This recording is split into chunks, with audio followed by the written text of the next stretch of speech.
Okay so hello everyone, आज की इस वीडियो में हम कवर करने वाले हैं क्लास 6 की सिविक्स की बुक। तो ये एक मैराथन क्लास रहने वाली है जिसमें हम कवर करेंगे पूरी क्लास 6 की चैप्टर्स। ठीक है, तो ये जो है वो ओल्ड एनसीईआरटी है। इसमें जो है आपको टोटल चैप्टर 9 देखने को मिलेगा। ठीक है, न्यू एनसीईआरटी में केवल चैप्टर 8 ही पढ़ना है, लेकिन इट्स ओके, बहुत छोटी चैप्टर्स हैं और आई होप कि कम टाइम में हम इस पूरी बुक को कवर कर लें। ठीक है, और ये जो पूरी मैराथन है वो बेसिकली सीटेट के लिए है, बीपीएससी टीआरई 3.0 के लिए है, या फिर क्लास 6 में जो बच्चे हैं वो भी इस चीज़ को कर सकते हैं। ठीक है, मतलब ओवरऑल हर कोई इस वीडियो को जो वो देख सकता है, लेकिन बेसिकली मैंने टारगेट किया है बीपीएससी टीआरई 3.0 और ये सीटेट को। ठीक है, तो चलिए शुरू करते हैं। सबसे पहले जो हमारा फर्स्ट चैप्टर है वो अंडरस्टैंडिंग डाइवर्सिटी। तो इसमें जो है वो बताया गया डाइवर्सिटी का मतलब क्या है। ठीक है, सबसे पहले यहाँ पे बताया गया कि डाइवर्सिटी का मतलब क्या है, इनइक्वालिटी क्या है, और अलग अलग डाइवर्सिटीज़ कैसे इंडिया इतना डाइवर्स है, ये सब चीज़ें। सबसे पहले यहाँ पे जो कहानी है वो शुरू होती है समीर 1 और समीर 2 से। तो समीर एक ही सिटी में, ये दो बच्चे जो है वो एक ही सिटी में रहते हैं, लेकिन दोनों के नाम जो है वो सेम है, लेकिन दोनों का जो बैकग्राउंड है, या फिर कह सकते हैं दोनों की जो कल्चर एक्टिविटीज़ है, रिलीजन है, या फिर वो लोग जो अपने डेली लाइफ में जो चीज़ें कर रहे हैं, वो बहुत ही ज़्यादा डिफरेंस है दोनों में। ठीक है, तो समीर 1 जो है वो रिच फैमिली से है, समीर 2 जो है वो गरीब फैमिली से है। समीर 1 जो है वो स्कूल जाता है, लेकिन समीर 2 जो है वो न्यूज़पेपर सेल करता है। ठीक है, और एक जो है वो इंग्लिश बोलता है, एक हिंदी बोलता है, और दोनों के अपने अपने लैंग्वेजेस हैं, दोनों के अपने अपने रिलीजन है, एक मुस्लिम है, एक हिंदू है। ठीक है, इसके अलावा दोनों में रिलीजन को छोड़ करके, उनके बैकग्राउंड में कल्चर को छोड़ करके ये भी डिफरेंस है कि दोनों की लाइफ बहुत अलग है। ठीक है, दोनों में इकोनॉमिकल भी कंडीशंस बहुत अलग है। एक अमीर है, एक गरीब है, और एक स्कूल जा रहा है, स्कूल का मतलब जानता है, एक जो है वो स्कूल का मतलब भी नहीं जानता। ओके, वो न्यूज़पेपर सेल करता है अपनी फैमिली के लिए। तो ये जो है वो दोनों के बारे में डिफरेंस बताया गया, और यही बताया गया है कि डाइवर्सिटी का मतलब क्या है। देखिए यहाँ पे आपको लास्ट लाइन में दिख रहा होगा, यहाँ पे लिखा हुआ है कि डाइवर्सिटी क्या है। तो ये जो हम देख रहे हैं डिफरेंसेस देख रहे हैं रिलीजन के बेसिस पे, कल्चर के बेसिस पे। ठीक है, and background such as these are the aspects of diversity, और यही चीज़ें जो है वो क्या है, डाइवर्सिटी बनाती हैं, क्रिएट करती हैं।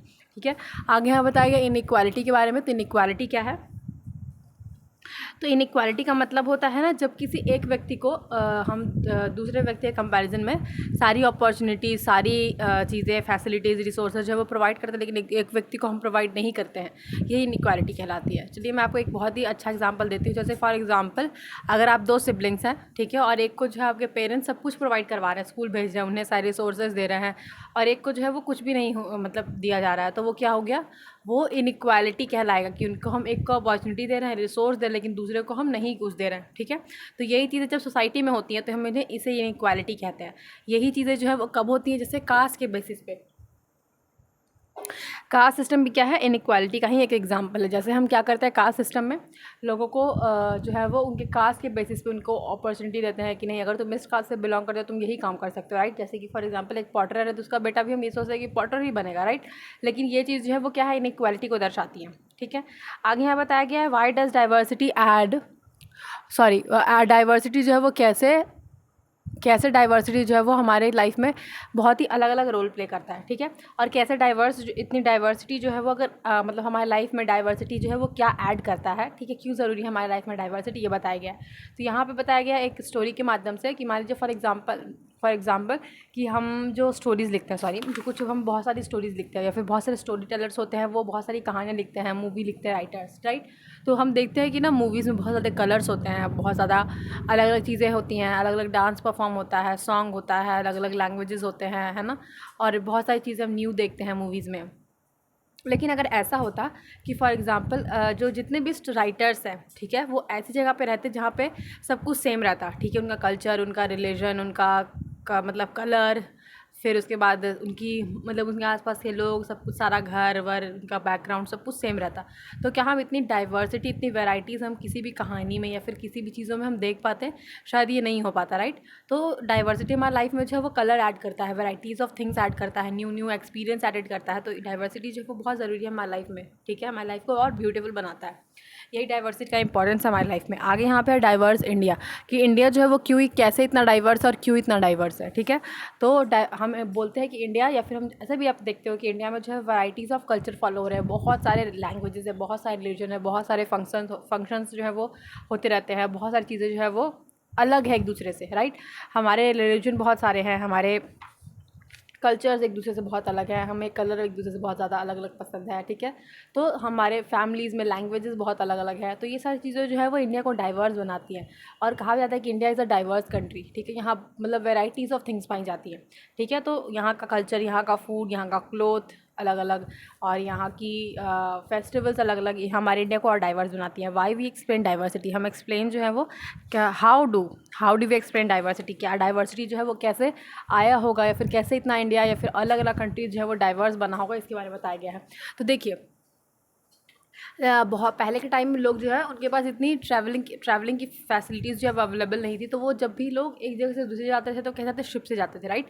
तो जब भी लोग एक जगह से दूसरी जगह जाते थे, तो चाहे वो कोई भी पर्पज़ से हो, चाहे वो वर्क पर्पज़ से हो, एजुकेशन पर्पज़ से हो, या फिर फॉर एग्जांपल वो बस ट्रैवल करने के लिए जा रहे हो, ठीक है, या फिर कोई नेचुरल डिज़ास्टर के कारण वो ट्रैवल कर रहे हो, तो जब भी लोग एक जगह से दूसरी जगह ट्रैवल करते हैं तो वो न्यू कल्चर जो है वो अपने साथ लेकर के आते हैं उस नई जगह पे।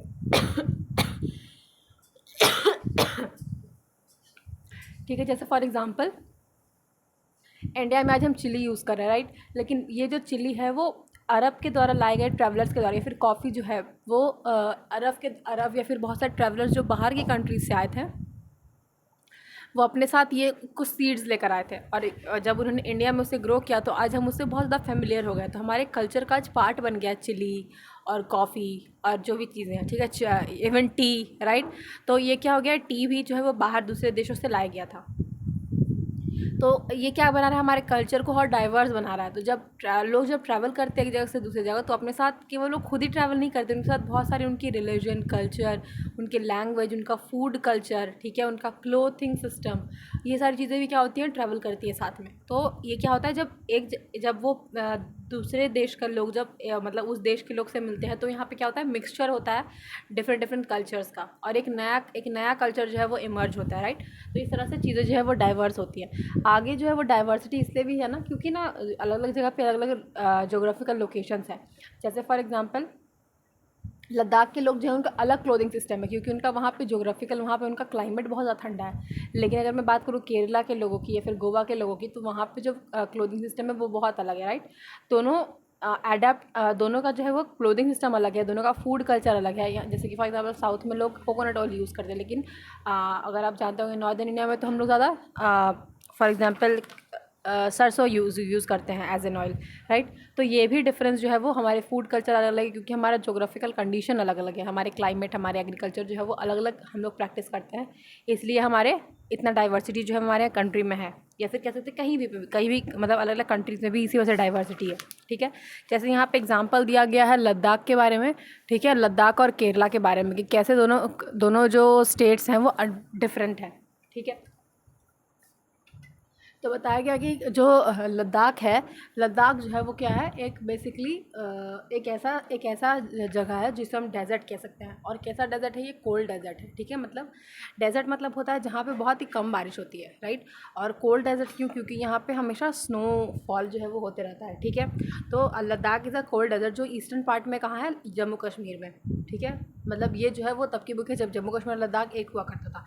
लेकिन यहाँ पे बेसिकली हम बात कर रहे हैं कि ऐसे भी हम कह सकते हैं जम्मू कश्मीर की ईस्टर्न में या फिर नॉर्दर्न में जो है वो लद्दाख है, ठीक है। आगे नॉट रिसीव एनी रेन, और यहाँ पे जो है एग्रीकल्चर प्रैक्टिसेस बहुत कम होते हैं, बहुत ज़्यादा कुछ भी लोग जो है वो ग्रो कर पाते हैं, फिर ट्रीज़ बहुत कम है क्योंकि यहाँ पे रेनफॉल जो है बहुत कम होता है, ठीक है। और लैंड जो है वो कवर रहता है कि स्नो से, फ्यू ट्रीज़ हैं। और यहाँ पे लोग जो ड्रिंकिंग वाटर है उसके लिए डिपेंडेंट है मेल्टिंग आइस पे। जब आइस मेल्ट करती है तो वो उनको पानी के लिए पीने के लिए जो है वो पानी मिल पाता है, सॉरी। फिर यहाँ पे एक शिप पाया जाता है जिसको हम कहते हैं वो जो शिप है बेसिकली वो इसलिए फेमस है लद्दाख का, क्योंकि वो जो है वो उनके जो हेयर है उनको यूज़ किया जाता है पश्मीना वुल बनाने के लिए, ठीक है। और पश्मीना वुल को यूज़ करके लोग जो है पश्मीना शॉल बनाते हैं, जो कि बहुत ही थिन होता है, ठीक है। और कहा जाता है कि हमारे हेयर से ना 10 टाइम्स थिनर होता है ये इस शिप का हेयर, ठीक है। और उससे फिर जो है वो बनाया जाता है शॉल, पश्मीना शॉल। और ये जो पश्मीना शॉल है ना बहुत थिन होता है लेकिन बहुत ज़्यादा गर्म होता है, ठीक है। इसलिए जो इसको जीआई टैग भी मिला हुआ है और ये बहुत फेमस है इस एरिया का, ठीक है। तो और उसके बाद अब लद्दाख के लोग क्या खाते हैं, तो वहाँ के लोग जो हैं वो बेसिकली वही जो वहाँ पे जो डोमेस्टिक एनिमल्स होते हैं उनकी मीट खाते हैं, उनका मिल्क पीते हैं, मिल्क लेते हैं, चीज़ लेते हैं, फिर बटर यूज़ करते हैं, ठीक है, जैसे काव हो गया या फिर याक काव हो गया, उनका वो चीज़ें यूज़ करते हैं, ठीक है। और साथ में यहाँ पे कुछ जो लोग हैं वो ट्रेडर भी है। ट्रेडर मतलब वो वहाँ से जैसे पश्मीना शॉल है तो वो जाके दूसरी जगह पे उसको सेल करेंगे, ठीक है। और या फिर फॉर एग्जांपल तिब्बत के लोग यहाँ पे जैसे ही बताया गया है कि वो जो है ना ट्रेड रूट का यूज़ करते हैं। ट्रेड रूट मतलब क्या होता है, आपको पता हो कि दो माउंटेन्स के बीच में ना रास्ते होते हैं जिसको हम पास या फिर दर्रा बोलते हैं, ठीक है। तो ये जो दर्रे होते हैं ये बेसिकली लोग आने जाने के लिए यूज़ करते हैं। तो पहले के टाइम में और अभी के टाइम में भी लोग जब यहाँ से ट्रैवल करते थे, जैसे तिब्बतियन लोग जब इंडिया में कुछ बेचने के लिए आते थे या फिर इंडिया के लोग जब तिब्बत में चाइना में कुछ सेल करने के लिए आते थे तो इन्हीं रूट्स का यूज़ करते थे, ठीक है, कि पहले इतनी ज़्यादा फैसिलिटीज़ नहीं अवेलेबल थी, राइट। तो इन रूट को यूज़ करके ही लोग जो है वो ट्रेड करते थे, मतलब सामान यहाँ से वहाँ, वहाँ से यहाँ बेचते और खरीदते थे। तो इसलिए हम इन रूट्स को क्या कहते हैं, ट्रेड रूट कहते हैं। और ये आपने सिल्क रूट का भी नाम सुना होगा, राइट। तो यही इसी को हम सिल्क रूट भी कहते हैं, राइट। आगे यहाँ पे जो लोग ट्रैवल करते थे उनको हम बोलते थे कारवांस बोलते थे, ठीक है।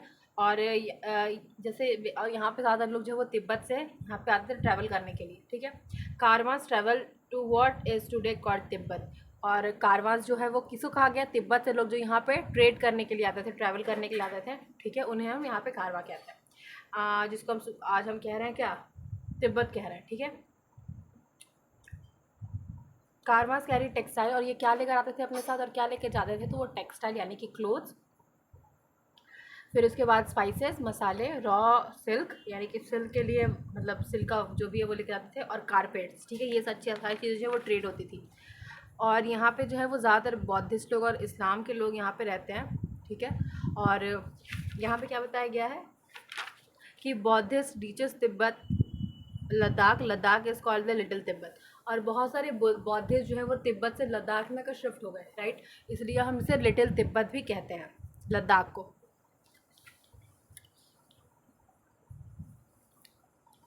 ओके। आगे बताया गया है यहाँ पे कि लद्दाख जो है वो वेरी रिच ओरल ट्रेडिशन, यहाँ पे मतलब बहुत सारी चीज़ें जो है वो ओरली लोग बहुत सारी पोएम्स और सॉन्ग्स जो है वो गाते हैं, ठीक है। जैसे फॉर एग्जांपल यहाँ पे एक तिब्बतियन नेशनल एपिक है केसर सागा, जो यहाँ पे परफॉर्म किया जाता है मुस्लिम और बौद्धिस्ट के द्वारा। ये थोड़ा इंपॉर्टेंट है कि ना what is the Tibetan national epic, ये क्वेश्चन आ सकता है, तुम क्या बोलेंगे, केसर सागर, ठीक है। आगे है उस बाद केरला के बारे में, और ये कौन कौन लोग आते, तो केवल बौद्धिस्ट लोग ही नहीं, ये तिब्बतियन एपिक है, लेकिन इसे यहाँ पे तिब्बत और बौद्धिस्ट लोग दोनों जो है वो बौद्धिस्ट और मुस्लिम लोग दोनों जो है वो प्रैक्टिस करते हैं, ठीक है, यूज़ करते हैं, फिर गाते हैं, परफॉर्म करते हैं, ठीक है। आगे है केरला के बारे में। केरला एक स्टेट है जो हमारे इंडिया के साउदर्न ईस्ट में है, यानी कि साउदर्न साइड में और ईस्ट साइड में, साउथ ईस्ट में, ठीक है, साउथ वेस्ट में, साउथ वेस्ट में है। और सी, ये जो है इसके वन साइड जो है वो सी है, हिल्स है, और दूसरे साइड जो है इसकी कंट्री, मतलब ये स्टेट है, ठीक है। फिर उसके बाद स्पाइसेस लाइक पेपर, और यहाँ पे पेपर, क्लोव्स और कार्डमम जो है वो ग्रो किया जाता है। कार्डमम और क्लोव मतलब हो गया इलायची और लौंग, और काली मिर्च जिसको बोलते हैं वो यहाँ पे ग्रो किया जाता है, ठीक है।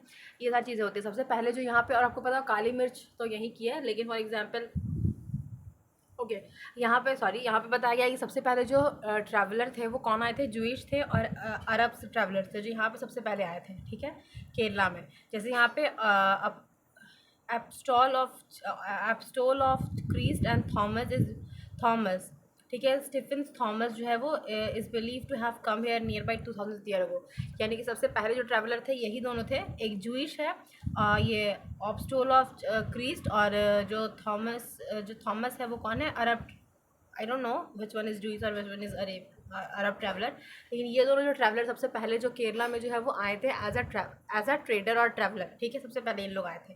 और ये कह सकते हैं ही क्रेडिट, और इन्हीं को जो है वो क्रेडिट मिलता है कि यहाँ पे क्रिश्चियनिटी जो है वो सबसे पहले इंट्रोड्यूस इन्हीं के द्वारा इंडिया में किया गया था।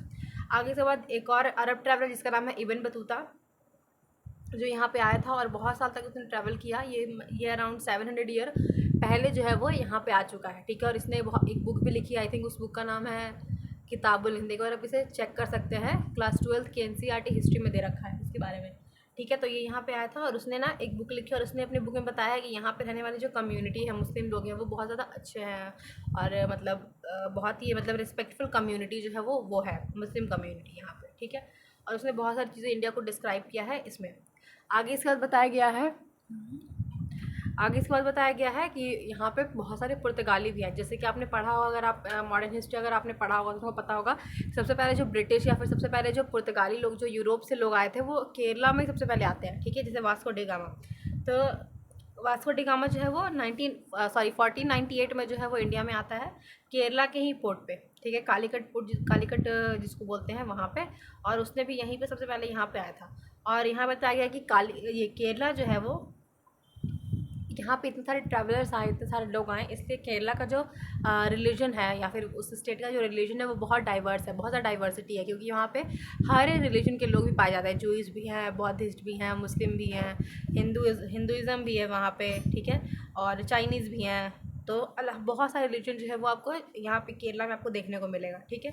और यहाँ पे जो है वो फ़िशिंग नेट भी यूज़ किया जाता है, फ़िशिंग नेट यूज़ किया जाता है, जो बेसिकली चाइना से कहा जाता है कि इम्पोर्टेड होता है, तो इसलिए इसको कहता है चाइनीज़ फ़िशिंग नेट, ठीक है, कॉल्ड चीना वाला। तो केरला में जो फ़िशिंग नेट होता है उसको बोलते हैं चीना वाला। और यहाँ पे जो है वो चीना चाटी जो है वो बोलते हैं, बिलीव दैट वर्ड चीना, कॉल्ड चीना चाटी। और यहाँ पे जो बर्तन यूज़ करते हैं चाइना का इम्पोर्टेड, आई थिंक उसको बोलते हैं चीना चाटी, ठीक है। और चीना वर्ड मतलब होता है चाइना, और चीना मतलब होता है चाइना।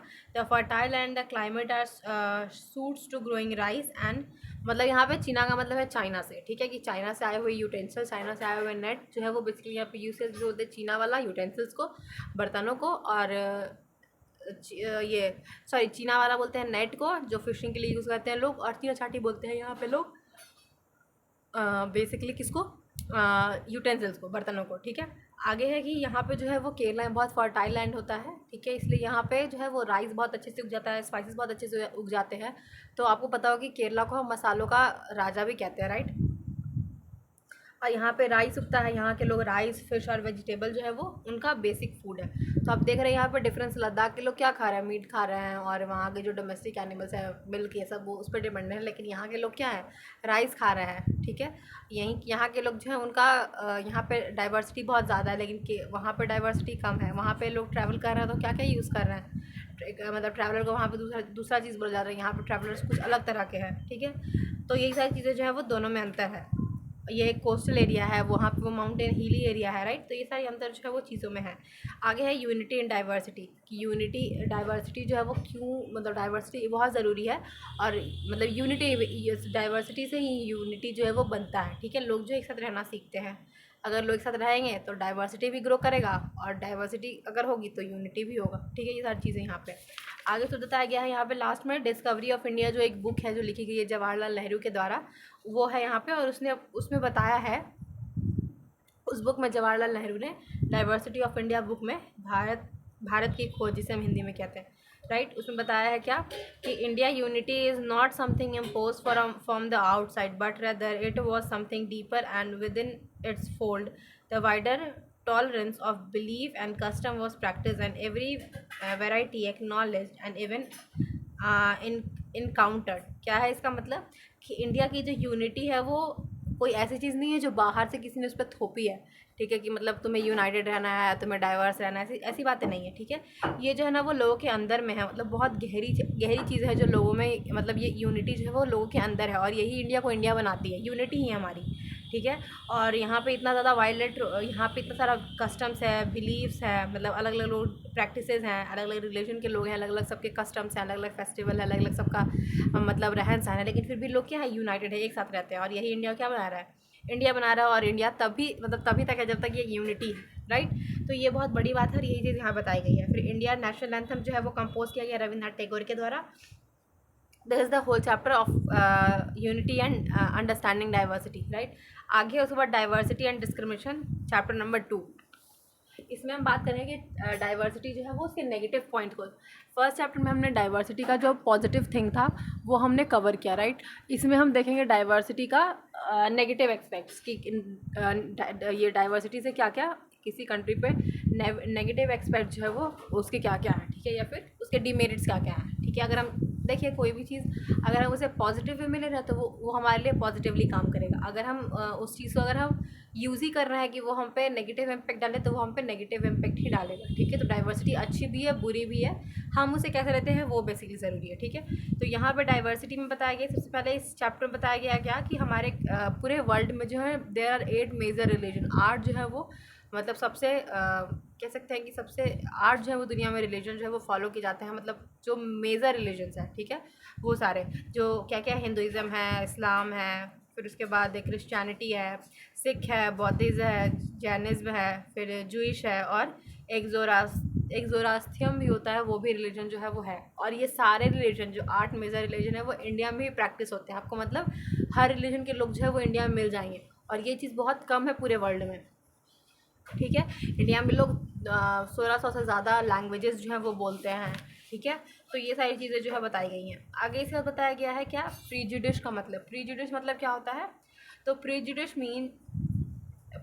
मीन टू जज अदर पीपल नेगेटिवली और सी देम इन्फीरियर, यानी कि हम क्या करते हैं लोगों को पहले ही जज कर लेते हैं कि अरे ये तो इस कास्ट से है तब तो ये ऐसा ही होगा, या फिर ये इस रिलीजन से है ये तो ऐसा ही होगा। राइट, तो हम किसी के बारे में अगर हम नेगेटिव इम्पैक्ट बना लेते हैं बिना उसको देखे, मतलब बिना उसके कुछ उसको बस उसको हम देखें और जज कर लिए पहले ही कि अरे इससे है तब तो ये ऐसा होगा। ठीक है, तो किसी के बारे में नेगेटिव इम्पैक्ट बनाना बिना उसको जाने समझे वो क्या कहलाता है, वो प्रेजुडिस कहलाता है। ठीक है, आगे है स्टीरियोटाइप। स्टीरियोटाइप मतलब होता है कि किसी के बारे में ना हम किसी के बारे में हम ये क्या है ना परसेप्शन बनाना कि अगर तुम इससे हो ना तुमको यही करना चाहिए। ठीक है, मतलब अगर तुम पंजाब से हो तुमको मतलब लस्सी ही पीना, तुमको और कुछ नहीं खाता, तुमको लस्सी मतलब पसंद ही होगा। अगर तुम मतलब बिहार से तुमको लिट्टी चोखा ही पसंद होगा, तुम वही खाते होगे।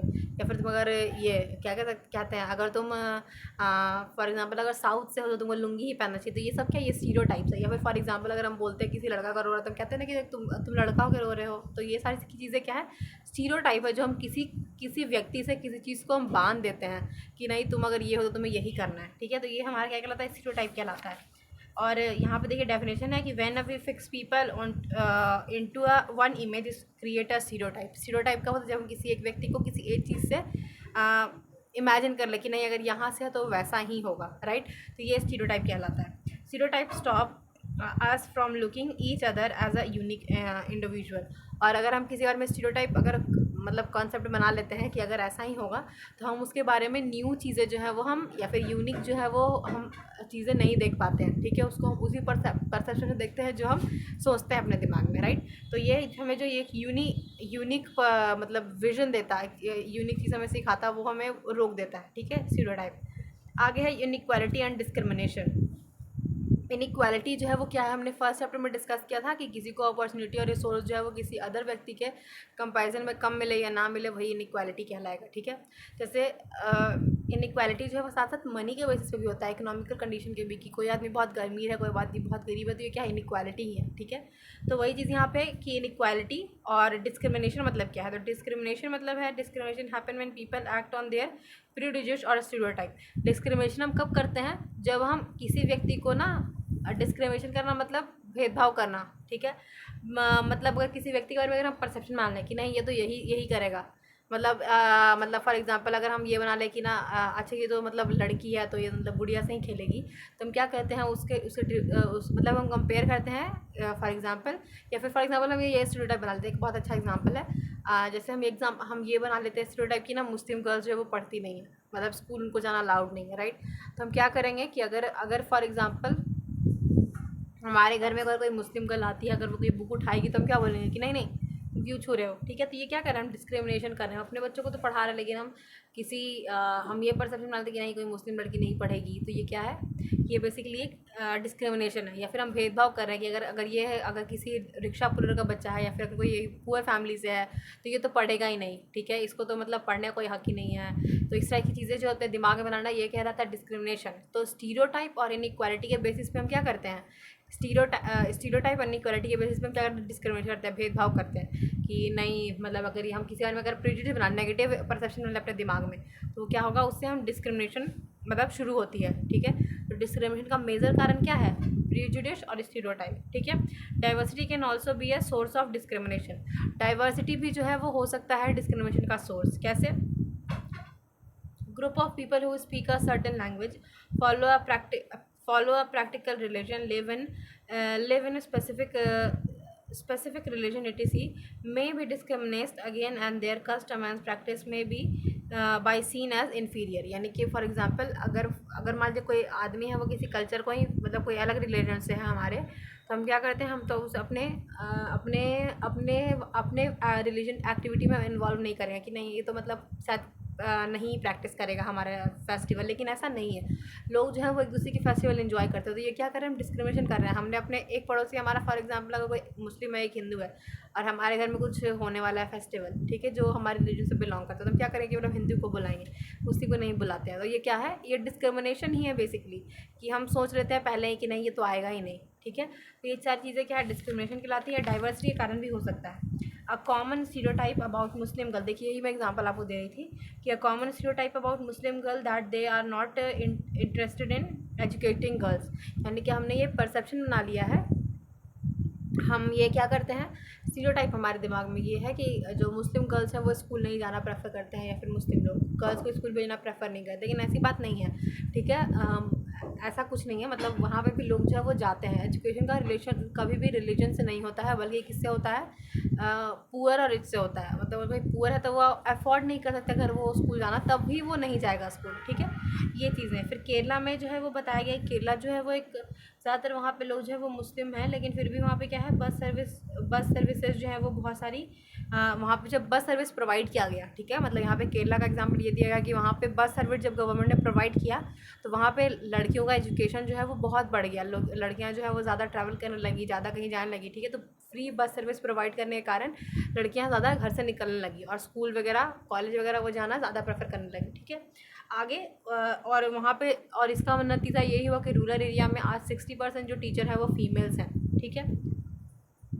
यही बताया गया है यहाँ पे। आगे से बात ये है कि वन बीइंग डिस्क्रिमिनेटेड अगेंस्ट, यानी कि बहुत लोग को जो है वो हम देखते हैं कि ना बहुत लोग जो है वो डिस्क्रिमिनेशन फेस करते हैं देर, क्योंकि उनका कास्ट वैसा होता है, क्योंकि उनका रिलीजन अलग होता है, इसलिए, ठीक है। जैसे यहाँ पे बताया गया दलित के बारे में, तो दलित एक टर्म है जो यूज़ किया जाता है लोअर कास्ट के लिए, ठीक है।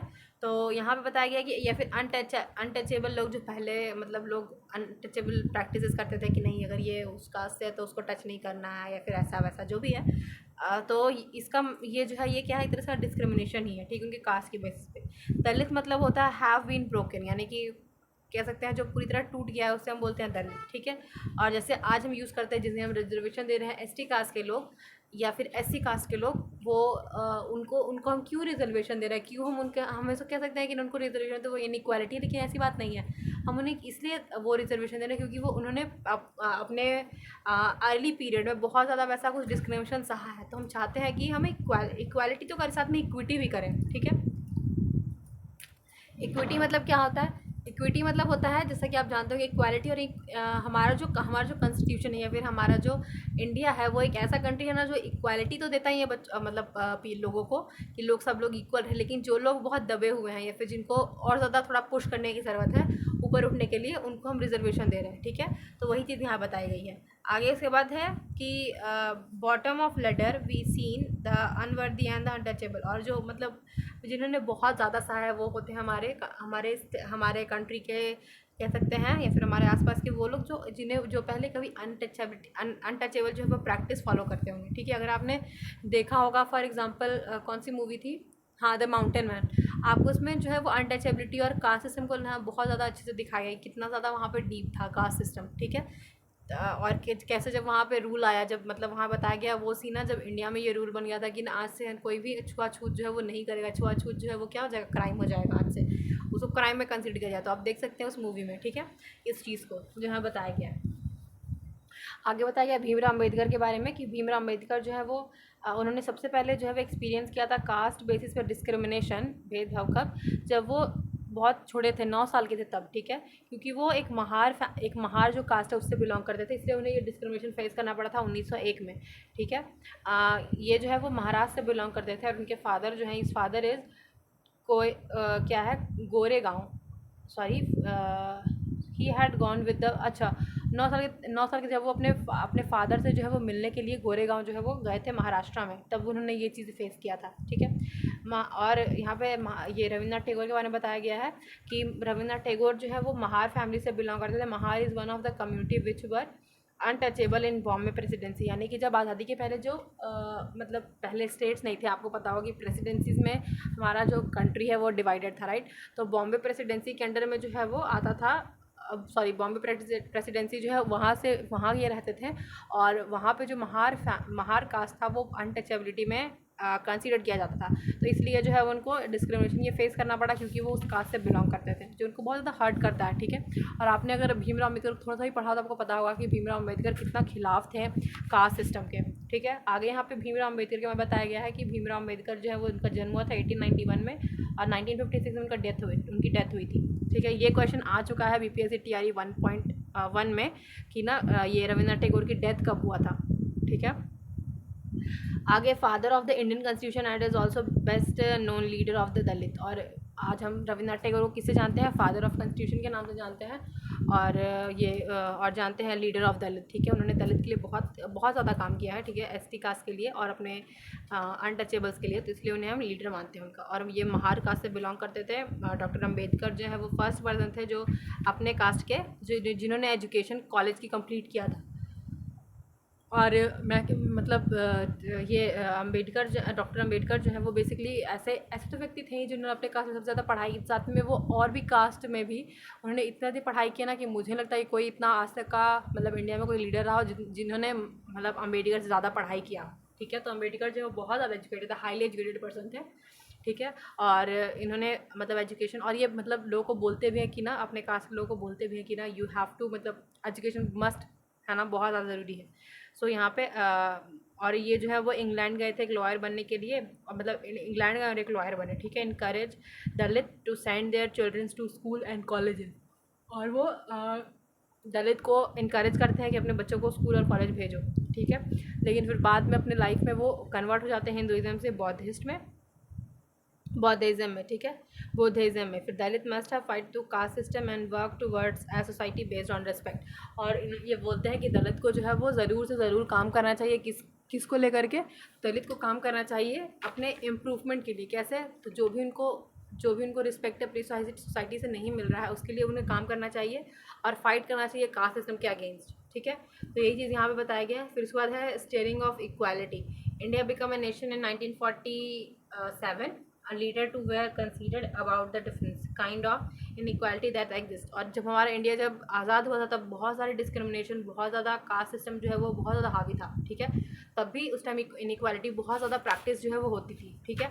यहाँ पे बताया गया constitution to ensure that all the people of India were considered equal. और यहाँ बताया गया कि हमारा जो उस टाइम हमारा कॉन्स्टिट्यूशन बना उसमें ये साफ साफ बातें लिखी गई है क्या, कि ना हमें सभी लोग, ठीक है, जितने भी इंडिया में लोग हैं वो सारे क्या हैं, वो इक्वल हैं लॉ के सामने।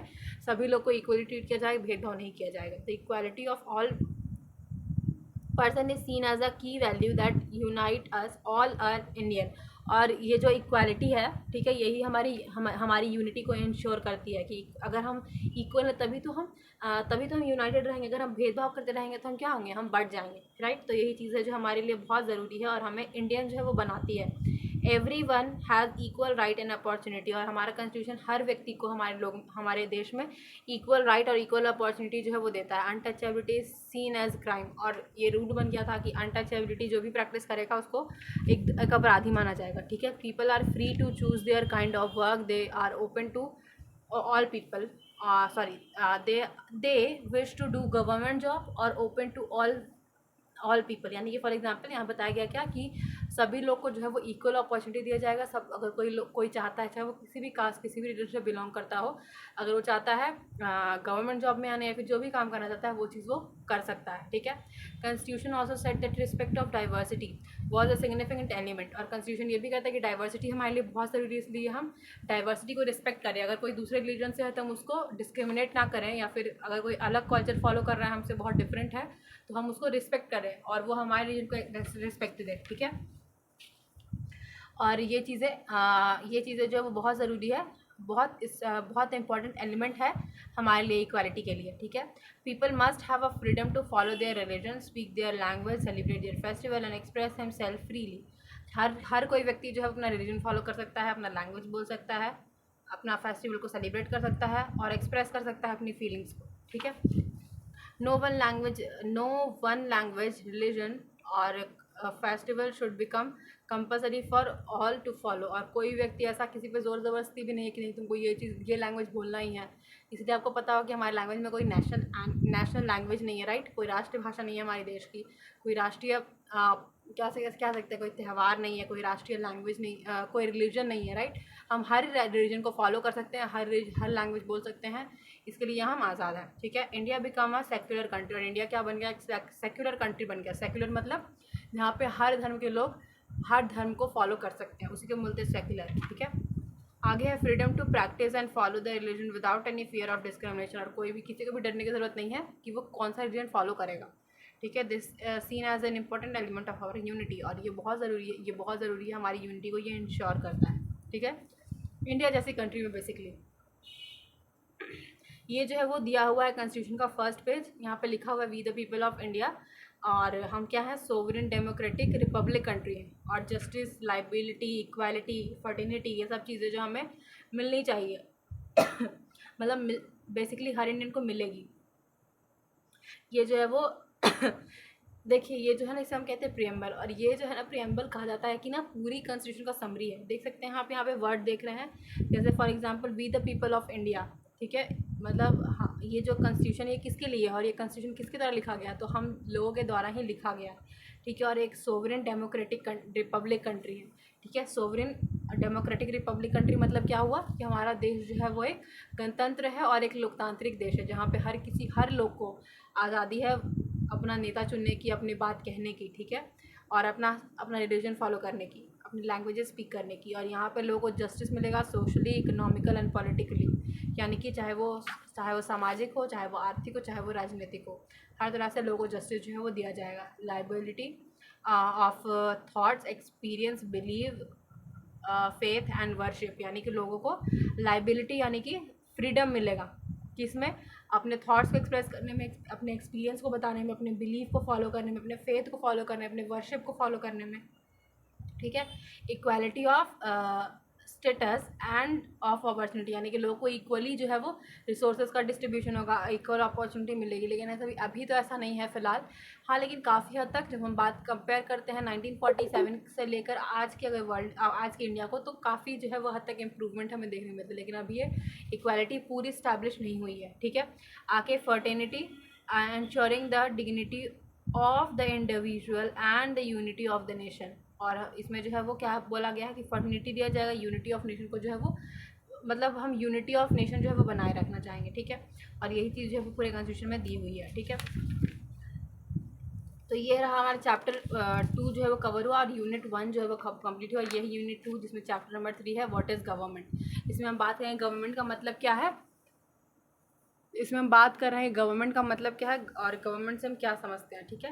तो यहाँ और टाइप्स ऑफ गवर्नमेंट के बारे में बात करने वाले कि मोनार्क या फिर डेमोक्रेटिक कंट्री में क्या अंतर है। हमने भी ये भी पढ़ा कि कॉन्स्टिट्यूशन में हम कैसे कंट्री और डेमोक्रेटिक कंट्री, तो हम बेसिकली यहाँ बात करेंगे डेमोक्रेटिक मतलब क्या होता है, ठीक है। और अलग अलग कंट्रीज़ में अलग अलग देश जो है वो कैसी कंट्रीज़ है, क्या वो डेमोक्रेटिक है, अगर डेमोक्रेटिक नहीं है तो वो क्या है, ठीक है, उसके बारे में।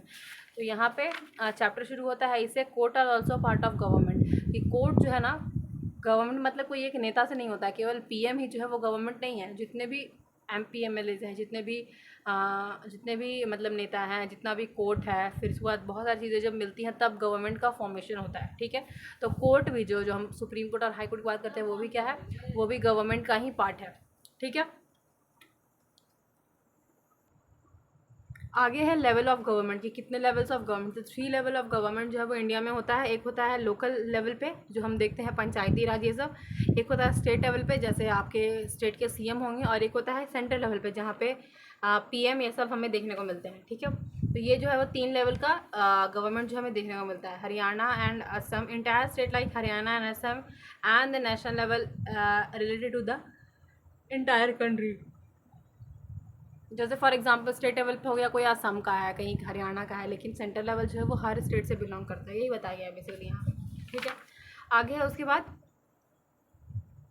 Law and the government, government और लॉ जो है वो क्या है, ठीक है। The government has the power to make decision, government का काम क्या है। यहाँ पे आ सकता है आपसे क्वेश्चन की ना, व्हाट इज़ द गवर्नमेंट का काम क्या, what is the work of government, ठीक है। तो हम कह सकते हैं government has the power to make law, government क्या करती है, लॉज बनाती है, ठीक है। आगे गवर्नमेंट काम जो है वो लॉज बनाना है, ठीक है, जिसे हम फॉलो करते हैं बेसिकली। टाइप्स ऑफ गवर्नमेंट, अब गवर्नमेंट कितनी तरह की होती है, अलग अलग देशों में अलग अलग गवर्नमेंट होंगी। जैसे इंडिया में जो है वो डेमोक्रेटिक गवर्नमेंट है, ठीक है। तो डेमोक्रेटिक मतलब क्या हो गया, democratic is the democracy, it is the people who gave the government this power, मतलब कि गवर्नमेंट का काम क्या है, लॉ बनाना, डिसीजन मतलब बनाना, डिसीजन बनाना या फिर लॉ बनाना कि क्या क्या चीज़ें जो है वो फॉलो होंगी इस कंट्री में, ठीक है। लेकिन ये जो पावर है डेमोक्रेटिक कंट्री में, लोग जो है वो गवर्नमेंट को देती है। जैसे फॉर एग्जांपल हम वोट करते हैं और अपना गवर्नमेंट चुनते हैं, तभी वो गवर्नमेंट जो है वो रूल बना सकती है, राइट। तो कौन सी पार्टी या फिर कौन जो है वो गवर्नमेंट बनेगा और कौन जो है वो रूल बनाएगा, और वो रूल हमें पसंद है कि नहीं है, हम ये डिसाइड कर सकते हैं, ठीक है। तो डेमोक्रेटिक कंट्री में जो है वो बेसिकली लोग ही जो है वो गवर्नमेंट को पावर देते हैं, और लोग जो है वो गवर्नमेंट से ज़्यादा पावरफुल होते हैं, ठीक है। लोग इलेक्ट करते हैं, वोट देते हैं, और गवर्नमेंट अपना डिसाइड करता है, और वो गवर्नमेंट फिर क्या करती है, लॉज बनाती है। In a democratic government has to explain its actions and defence its decision to the people, और लोग ही यहाँ डिसाइड करते हैं कि क्या सही है क्या गलत है, ठीक है। एक और तरह की कंट्री होती है, या फिर एक और तरह का गवर्नमेंट होता है जो बहुत सारे अलग अलग कंट्रीज़ में फॉलो होता है, जैसे कि मोनार्की, ठीक है। जहाँ पे मोनार्की मतलब क्या होता है, जहाँ पे कोई कोई व्यक्ति जो है वो अपने राजा को नहीं चुनता है, या फिर अपना नेता नहीं चुनता है, वो जो है वो मतलब राजा का बेटा फिर राजा बनता है, फिर उसका बेटा राजा बनता है, इस तरह की जो चीज़ें होती है राजा रानी वाली बातें, तो वो होता है मोनार्क में, ठीक है। मोनार्क गवर्नमेंट में यहाँ पे क्वीन और किंग होता है। यहाँ पे भी जो है वो उनके बहुत सारे मंत्री लोग होते हैं जो डिसाइड करते हैं क्या सही है क्या गलत, तब कोई डिसीजन लिया जाता है। लेकिन जो लास्ट फैसला होता है वो किंग का ही होता है, जो किंग बोल दिया वही लॉ बनेगा, ठीक है, चाहे वो लोगों को पसंद आए नहीं पसंद आए। ये होता है मोनार्क, ठीक है। आगे है उसके बाद डेमोक्रेटिक गवर्नमेंट, डेमोक्रेटिक गवर्नमेंट कैसी होती है और क्या कैसे वो काम करती है। तो इंडिया इज़ अ डेमोक्रेसी, ठीक है। इंडिया में क्या है, डेमोक्रेसी है। यहाँ पे लोग जो है वो देखते हैं चीज़ों को, लोग जो है वो डिसाइड करते हैं कि कैसा लॉ बनेगा कैसा नहीं बनेगा। भले ही डिसीजन कौन लेता है, गवर्नमेंट लेती है, लेकिन पसंद है कि नहीं लोगों को, ये लोग डिसाइड करेंगे, ठीक है। The main feature of the democracy is that the people have the power to elect the leader, यहाँ पे लोगों के पास ये पावर है कि वो अपने गवर्नमेंट को चुन सकते हैं। अगर उसे वो गवर्नमेंट नहीं पसंद आता तो वो 5 साल बाद उसको हटा भी सकती है, ठीक है। Democracy is rule by the people, democracy का मतलब ही ये होता है कि लोग जो है वो रूल करते हैं, ठीक है। The basic idea of the people rule himself by practising in the making of this rule, यानी कि लोग ही जो है वो अपना मतलब पसंद करते हैं तो, और वही जो है फिर रूल बनाते हैं, ठीक है। और यहाँ पे इंडिया में जो है डेमोक्रेसी तो है, लेकिन डेमोक्रेसी भी 2-3 तरह की होती है। तो यहाँ पे 2 तरह की होती है बेसिकली। तो यहाँ पे डेमोक्रेसी जो है वो कैसी है, रिप्रेजेंटेटिव डेमोक्रेसी है। इसका मतलब क्या हुआ इसका मतलब हुआ कि लोग जो है बेसिकली अपना रिप्रेजेंटेटिव चुनते हैं। यानी कि फॉर एग्जांपल यहाँ पे आपको पता है कि हम MP MLAs चुनते हैं वोट दे करके, और फिर वो MP MLAs जो है वो CM को या फिर PM को जो है वो चुनते हैं, राइट। तो हम मतलब हर एक स्टेट से जो है वो 10 लोग मतलब हर स्टेट पे जितना पॉपुलेशन होगा उसके बेसिस पे हम क्या करते हैं, अपने नेता को चुनते हैं, और फिर वो नेता जो है वो चुनता है हमारे CM को या फिर हमारे PM को, ठीक है। तो ये जो है वो हम डायरेक्ट नहीं चुनते अपने PM को, आपको पता होगा कि हम PM के लिए वोट नहीं देते हैं, ठीक है।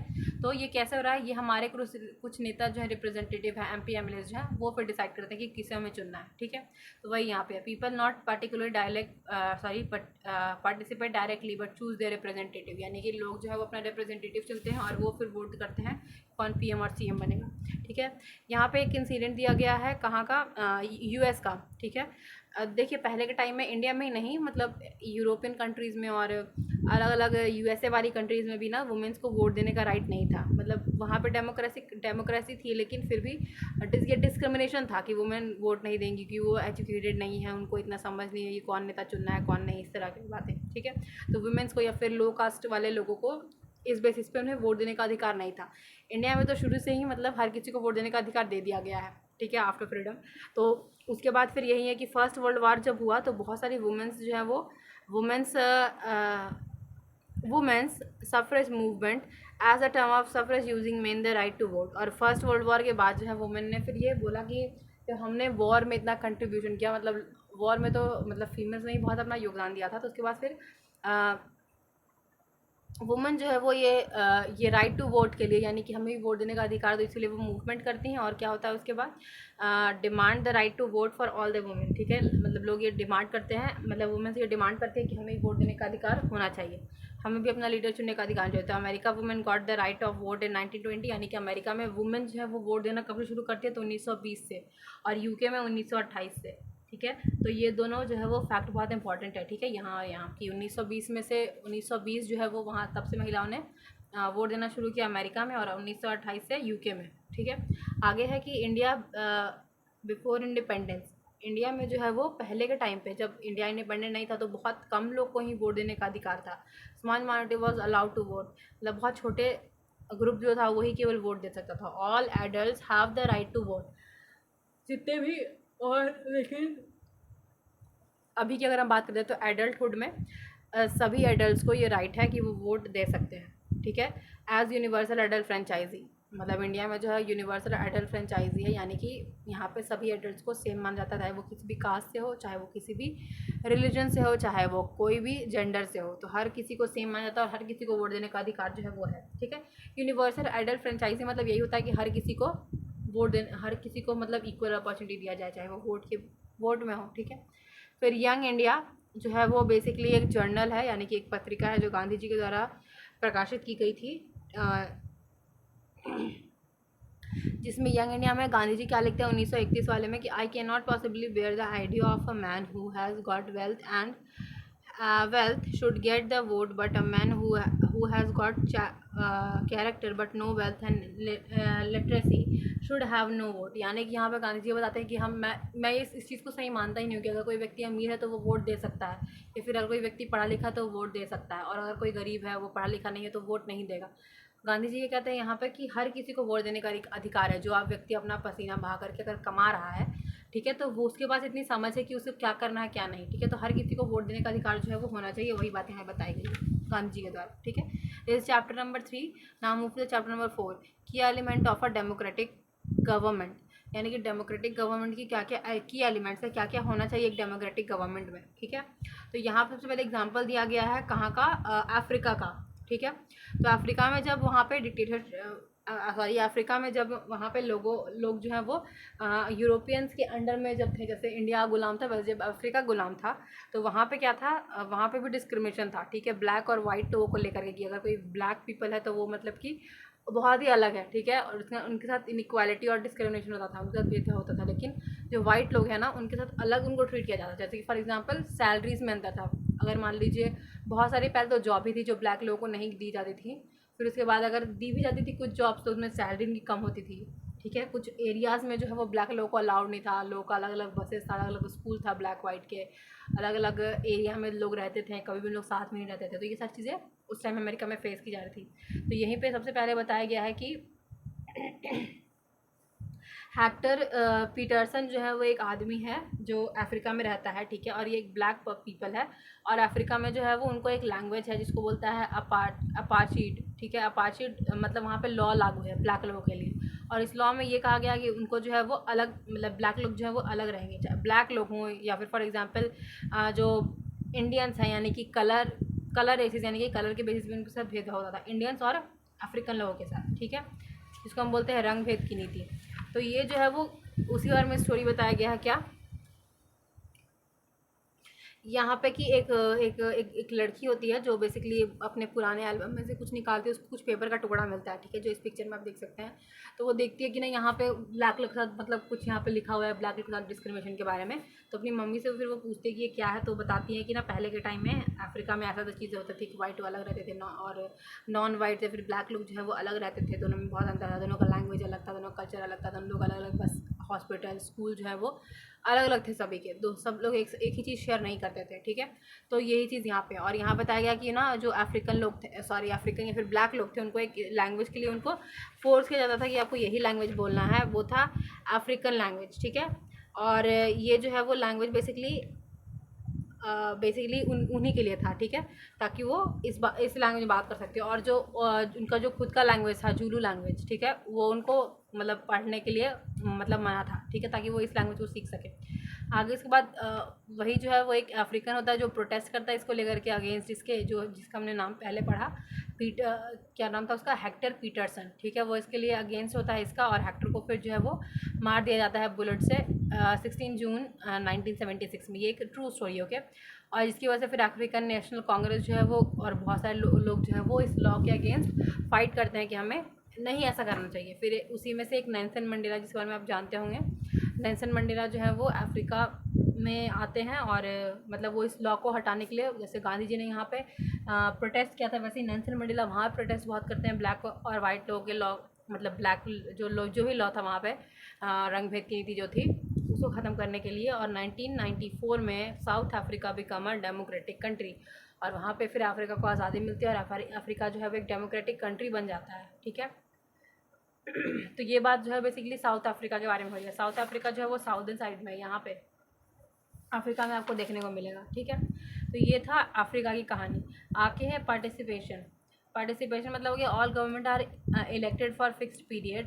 मतलब इंडिया में जो या फिर कहीं कोई भी डेमोक्रेटिक कंट्री में क्या होता है, कोई भी जो गवर्नमेंट है वो किसी फिक्स पीरियड के लिए ही वहाँ पे इलेक्ट होती है। मतलब जैसे कि इंडिया में 5 साल के लिए, ठीक है, और फिर से लोग जो है उनको चुनते हैं, ठीक है, हर 5 साल पे। यही चीज़ यहाँ बताई गई है। आगे अदर वे ऑफ पार्टिसिपेशन, तो हम क्या करते हैं, यहाँ पे बताया गया है ये बेसिकली ना कि हम जो है वो पार्टिसिपेट करते हैं हर 5 साल पे वोट के द्वारा, ताकि लोगों को जो है वो मतलब हर 5 साल पे हम अपने गवर्नमेंट को चुनने का हमें अधिकार है। तो हम अपने गवर्नमेंट को चेंज करने के लिए या फिर अपने गवर्नमेंट को चुनने के लिए ना हमारे पास वोट जो है वो एक तरीका है जिसकी वजह से हम गवर्नमेंट का एक पार्ट बनते हैं, पार्टिसिपेट करते हैं गवर्नमेंट्स में, ठीक है, गवर्नमेंट को फॉर्म करने में। अदरवाइज क्या है, मतलब गवर्नमेंट के काम को इंटरफेयर करने का या फिर गवर्नमेंट को चुनने का या फिर गवर्नमेंट के काम में मतलब अपना रोल प्ले करने का। तो दूसरा है जो है वो इनडायरेक्टली, जैसे for example elections are usually held once in a 5 year. अब 5 साल में हमने कोई गवर्नमेंट चुन लिया और वो गवर्नमेंट 5 साल तक, अगर वो 5 साल में तो बहुत कुछ कर सकती है, राइट। तो क्या हम 5 साल तक उस गवर्नमेंट को हम फेस करते रहेंगे अगर वो बहुत बुरी गवर्नमेंट है? तो ऐसा नहीं है। केवल हमारे पास वोटिंग राइट ही नहीं कि हम 5 साल पर गवर्नमेंट को चुने, इसके अलावा भी हम प्रोटेस्ट के द्वारा या फिर फॉर एग्जाम्पल उसका कोई भी गवर्नमेंट का लॉ है उसके खिलाफ हम आवाज़ उठा करके, क्योंकि हमारे पास तो हमारे पास बोलने का अधिकार तो है ही, राइट। हमारे पास हमें ये तो हमारा कॉन्स्टिट्यूशन देता ही है कि ना राइट टू स्पीक है हमारे पास, ठीक है। तो ये जो है ये सारी चीज़ें हमें प्रोवाइड करती हैं कि हम गवर्नमेंट के काम में इंटरफेयर कर सके, ठीक है, केवल वोट दे करके ही नहीं बल्कि आवाज़ उठा करके भी, ठीक है। यानी कि हम अगर मान लीजिए मुझे कोई लॉ पसंद नहीं है, जैसे कि फॉर एग्जांपल अभी आपने देखा होगा किसान आंदोलन में बहुत सारे किसान जो है वो एक लॉ के खिलाफ रोड पे आ गए थे, राइट। तो ये भी क्या है, वो गवर्नमेंट का एक पार्ट बन रहे हैं उसका डिस्क्रिमिनेशन करके, मतलब उसको अगेंस्ट उस क्या करके कि नहीं। तो ये जो राइट है, ठीक है, हम अगर गवर्नमेंट के खिलाफ खड़े हो सकते हैं तो ये हमें इसलिए मिल रहा है क्योंकि हमारी कंट्री एक डेमोक्रेटिक कंट्री है, राइट। तो ये सारी चीज़ें यहाँ बताई गई हैं, ठीक है। आगे उसके बाद हम बात करते हैं कि पीपल एक्सप्रेस देयर व्यूज़, या पीपल जो है वो केवल वोट दे करके यहाँ गवर्नमेंट का निर्धारण नहीं करते बल्कि अपना व्यू एक्सप्रेस करके, ठीक है, और धरना करके, रैली करके, स्ट्राइक करके, ठीक है, फिर सिग्नेचर कैंपेन्स करके ये सारी चीज़ें गवर्नमेंट को मतलब क्रिटिसाइज़ करती है अगर वो बुरी होती है तो, ठीक है। फिर न्यूज़पेपर में भी आपको पता हो कि न्यूज़ चैनल्स या फिर न्यूज़पेपर मैगज़ीन टीवी पे भी लोग जो है वो गवर्नमेंट से क्वेश्चन करके हम गवर्नमेंट से उसके काम को करवा सकते हैं, या फिर फॉर एग्जांपल किसी भी लॉ को अगर वो ले आई है तो हम उसे हटवा सकते हैं, ठीक है। आगे है डिस्क्रिमिनेशन। और डिस्क्रिमिनेशन देखिए क्या है, नीड टू रिजॉल्व ये कन्फ्लिक्ट्स पे बेसिकली होते क्यों हैं, तो अगर हम डिस्क्रिमिनेशन करेंगे, ठीक है, तो कन्फ्लिक्ट जो हमें देखने को मिलता है, ठीक है। आगे है Indian constitution lies down on the basis of rule and they have follow by everyone. यानी कि इंडियन कॉन्स्टिट्यूशन जो है वो एक ऐसा हमें जो है वो लॉ बताता है कि हमें क्या क्या करना चाहिए, क्या क्या नहीं करना चाहिए, जो हमें बेसिक रूल जो है वो प्रोवाइड करता है। और ये जो रूल होता है केवल लोगों के लिए नहीं होता बल्कि गवर्नमेंट को भी ये रूल्स फॉलो करने होते हैं, ठीक है। तो ये जो है वो कॉन्स्टिट्यूशन हमें इक्वालिटी या फिर यूनिटी जो हमारे देश की बनाए रखने में बहुत इंपॉर्टेंट बड़ा रोल प्ले करता है, ठीक है। आगे है उसके बाद कर्नाटका और तमिलनाडु के बारे में। जैसे फॉर एग्जांपल यहाँ पे दिया हुआ है कि बहुत सारे ऐसे इश्यूज़ हैं, ठीक है, बहुत सारे ऐसे कन्फ्लिक्ट जो है वो केवल लोगों में ही नहीं होते बल्कि स्टेट्स गवर्नमेंट या में भी होते हैं। जैसे फॉर एग्जांपल कर्नाटका और तमिलनाडु में कावेरी रिवर को लेकर के बहुत टाइम से डिस्प्यूट चल रहा है, मतलब लड़ाइयाँ चल रही हैं कि मतलब ये कर्नाटका जो वो सारा पानी यूज़ कर लेता है और तमिलनाडु को पानी नहीं मिल पाता है, ये सारी चीज़ें। तो इसको जो है वो स्टेट गवर्नमेंट इसको लेकर के हमेशा फाइट में लगी हुई रहती है, ठीक है। इसको हम एक बार पढ़ लेते हैं। Kaveri water dispute between Karnataka and Tamil Nadu. The water stored in Krishna river dam in Karnataka, यानी कर्नाटका में एक डैम है जिसका नाम है Krishna river dam, sorry Krishna Sagar dam. इसमें क्या होता है, कर्नाटका के लोग जो हैं वो इस पानी को उसमें स्टोर कर लेते हैं और तमिलनाडु में पानी जो है वो नहीं जा पाता है, इरीगेशन के लिए बहुत ही कम वहाँ पे पानी हो पाता है, ठीक है। फिर सिटी लाइक बेंगलोर में वो लोग यूज़ करते हैं। Water stored in Meru dam in Tamil Nadu is use for crop growing in the delta reason of the state. और फिर यहाँ पे भी एक डैम है तमिलनाडु में भी, इसका नाम है मेतूर डैम, ठीक है। और इसको भी लोग यहाँ पे भी डैम में स्टोर करते हैं पानी ताकि वो एग्रीकल्चर के लिए यूज़ कर सकें, ठीक है। लेकिन अगर कभी कभी कर्नाटका ज़्यादा यूज़ पानी कर लेता तो फिर तमिलनाडु तक पानी नहीं पहुँच पाता, इसलिए यहाँ पे लड़ाइयाँ होती हैं, ठीक है। आगे इक्वालिटी एंड जस्टिस। तो इक्वालिटी और जस्टिस का मतलब क्या है, तो यहाँ पे है one of the key idea of democratic government is the commitment to equality and justice. Government अगर डेमोक्रेटिक है तो उसकी एक की एलिमेंट है क्या, कि वहाँ पे उस गवर्नमेंट को इक्वालिटी बनाए रखना है और जस्टिस प्रोवाइड करना है हर किसी को, ठीक है। और इक्वालिटी एंड जस्टिस आर इनसेपरेटेबल, यानी कि अगर किसी को मुझे इक्वालिटी अगर है किसी कंट्री में तो वहाँ पे जस्टिस होना ही है। अगर हम अगर अगर अगर अगर इक्वालिटी नहीं है तो वहाँ पे जस्टिस नहीं हो सकता, यानी कि दोनों एक दूसरे से बहुत ज़्यादा रिलेटेड है। जैसे फॉर एग्जांपल अगर हम बात करते हैं, अगर हम इक्वालिटी नहीं रखते हैं कि नहीं, अगर कोई गवर्नमेंट का बच्चा है या फिर गवर्नमेंट का अगर कोई रिलेटिव है तो हम उसको हम स्पेशल फैसिलिटी प्रोवाइड करेंगे, या फिर अगर कोई क्राइम करता है तो उसे हम कम मतलब पनिशमेंट देंगे। और एक अगर नॉर्मल अगर व्यक्ति है उससे अगर हम ज़्यादा पनिशमेंट दे रहे हैं एज़ कम्पेयर टू मतलब उसके कंपैरिजन में, तो क्या होता है, ये जो है वो अनइक्वालिटी है, राइट। और इसकी वजह से जस्टिस भी लोगों को नहीं मिल पाएगा। तो इसलिए ज़रूरी है कि अगर जस्टिस बनाए रखना है तो इक्वालिटी भी बनाए रखना ज़रूरी है किसी देश में, ठीक है। The early practice of untouchable is now banned by law, यानी कि अब इंडिया में ऐसा लॉ है कि हम अनटचेबिलिटी जो है वो प्रैक्टिस नहीं कर सकते। हम किसी अछूत कर रहे हैं तो वो बहुत बुरी बात है और ये क्राइम के रूप में हमारे इंडिया में कंसिडर किया जाता है, ठीक है। बट डिनाई एजुकेशन, और अगर एजुकेशन को भी हमें मतलब प्रमोट करना है। हम एजुकेशन मतलब ऐसा नहीं कि अगर कोई किसी कास्ट है तो मुझे एजुकेशन प्रोवाइड ये नहीं करेंगे, ये चीज़ें भी गलत है हमारी कंट्री में, ठीक है। यही है चैप्टर नंबर हमारा 4, ठीक है। आगे है उसके बाद 5th में पंचायत राज। पंचायत राज में बेसिकली बताया गया कि पंचायत राज क्या है, ठीक है। और यहाँ पे ग्राम सभा मतलब क्या होता है, जिला परिषद मतलब क्या होता है, पंचायत समिति मतलब क्या होता है, यही है बेसिकली, ठीक है। तो इंडिया में जो है वो 1993 में एक अमेंडमेंट हुआ, ठीक है। और उसके बाद 73 एंड 74th अमेंडमेंट हुआ और ये पंचायती राज को जो है वो इंडिया में जोड़ा गया, यानी कि पंचायती राज पहले नहीं था, ठीक है। लेकिन 1993 से पंचायत जो है वो इंडिया में बनने लगे, ठीक है। यानी कि third level local level of government जो है वो बनने लगी। यहाँ बताया गया पंचायत मतलब क्या होता है। सबसे पहले है कि ग्राम सभा क्या है, ठीक है। तो अगर हम ग्राम सभा की बात करते हैं, ग्राम सभा जो है वो is a meeting of all adults who live in an area covered by a panchayat. मान लीजिए कोई विलेज है, ठीक है, और वो किसी एक ही पंचायत के अंदर में आता है, मतलब वो एरिया जो है वो एक एरिया है, ठीक है। और वहाँ पे जितने भी एडल्ट लोग होंगे वो जब एक साथ मिलकर कोई एक मुद्दे पर अगर बात करते हैं तो उसको हम बोलते हैं ग्राम सभा, जहाँ पे सभी बड़े लोग रहते हैं, ठीक है।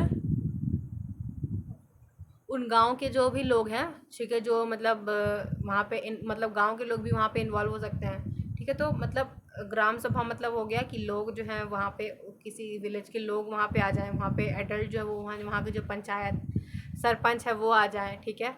और जितने भी वहाँ पे लोग जो हैं वो सारे मिलकर के जब कोई डिसीजन लेते हैं या फिर कोई लॉ बनाते हैं उस विलेज के लिए, तो वो कहलाता है ग्राम सभा, ठीक है।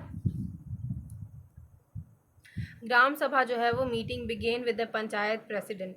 पंचायत के जो प्रेसिडेंट होते हैं यानी कि सरपंच होता है, उसके द्वारा ये जो मीटिंग है वो या फिर मीटिंग जो है वो फिर ग्राम सभा जो है वो शुरू किया जाता है, ठीक है। तो पंचायत सरपंच जो है इसमें प्रमुख होता है, ठीक है। और उसके बाद कुछ ये पंच भी होते हैं, ठीक है। मतलब कि एक सरपंच होगा सबसे जो लीड करेगा, ठीक है, सबसे बड़ा होगा। उसके बाद पंच आएंगे उसके अंदर में बहुत सारे, और उसके बाद उस गांव के लोग आएंगे, ठीक है, जो उस गांव में रहते हैं। तो वो सारे लोग आकर के बैठेंगे, किसी टॉपिक को डिस्कस करेंगे और किसी लॉ को बनाएंगे, ठीक है, क्या काम करना है, क्या प्रॉब्लम है, उसके बारे में बात करते हैं। इसको बोलते हैं हम ग्राम सभा, ठीक है। आगे है पंचायत पंचायत जो है वो बेसिकली डिवाइड होता है इनटू वार्ड्स। अब देखिए कोई भी एक विलेज है बहुत बड़ा, अब उसको जो है ना उस बड़े विलेज को हम मान लीजिए बोलते हैं पंचायत, और उसके अंडर आता है छोटे छोटे वार्ड, ठीक है। और उस वार्ड में जो है वो होता है पंच, और उस पूरे वार्ड को जब हम मिला देते हैं तो एक होता है सरपंच, ठीक है। वार्ड मेंबर को बोलते हैं पंच, ठीक है, और जो उसका लीडर होगा वो क्या होगा, सरपंच होगा। Gram panchayat has a security who is has a secretary who is also the secretary of the gram sabha. और हर एक पंचायत में एक सेक्रेटरी होता है जो गवर्नमेंट के द्वारा अपॉइंट किया जाता है वहाँ पे, ठीक है। ये पंचायत जो सरपंच होते हैं ना वो बेसिकली वोट सिस्टम के द्वारा उनको इलेक्ट किया जाता है, उनको चुना जाता है, लेकिन जो सेक्रेटरी है उनको गवर्नमेंट के द्वारा वहाँ पे एक जॉब जो है वो दिया जाता है। This person is not an elected person but appointed by the government.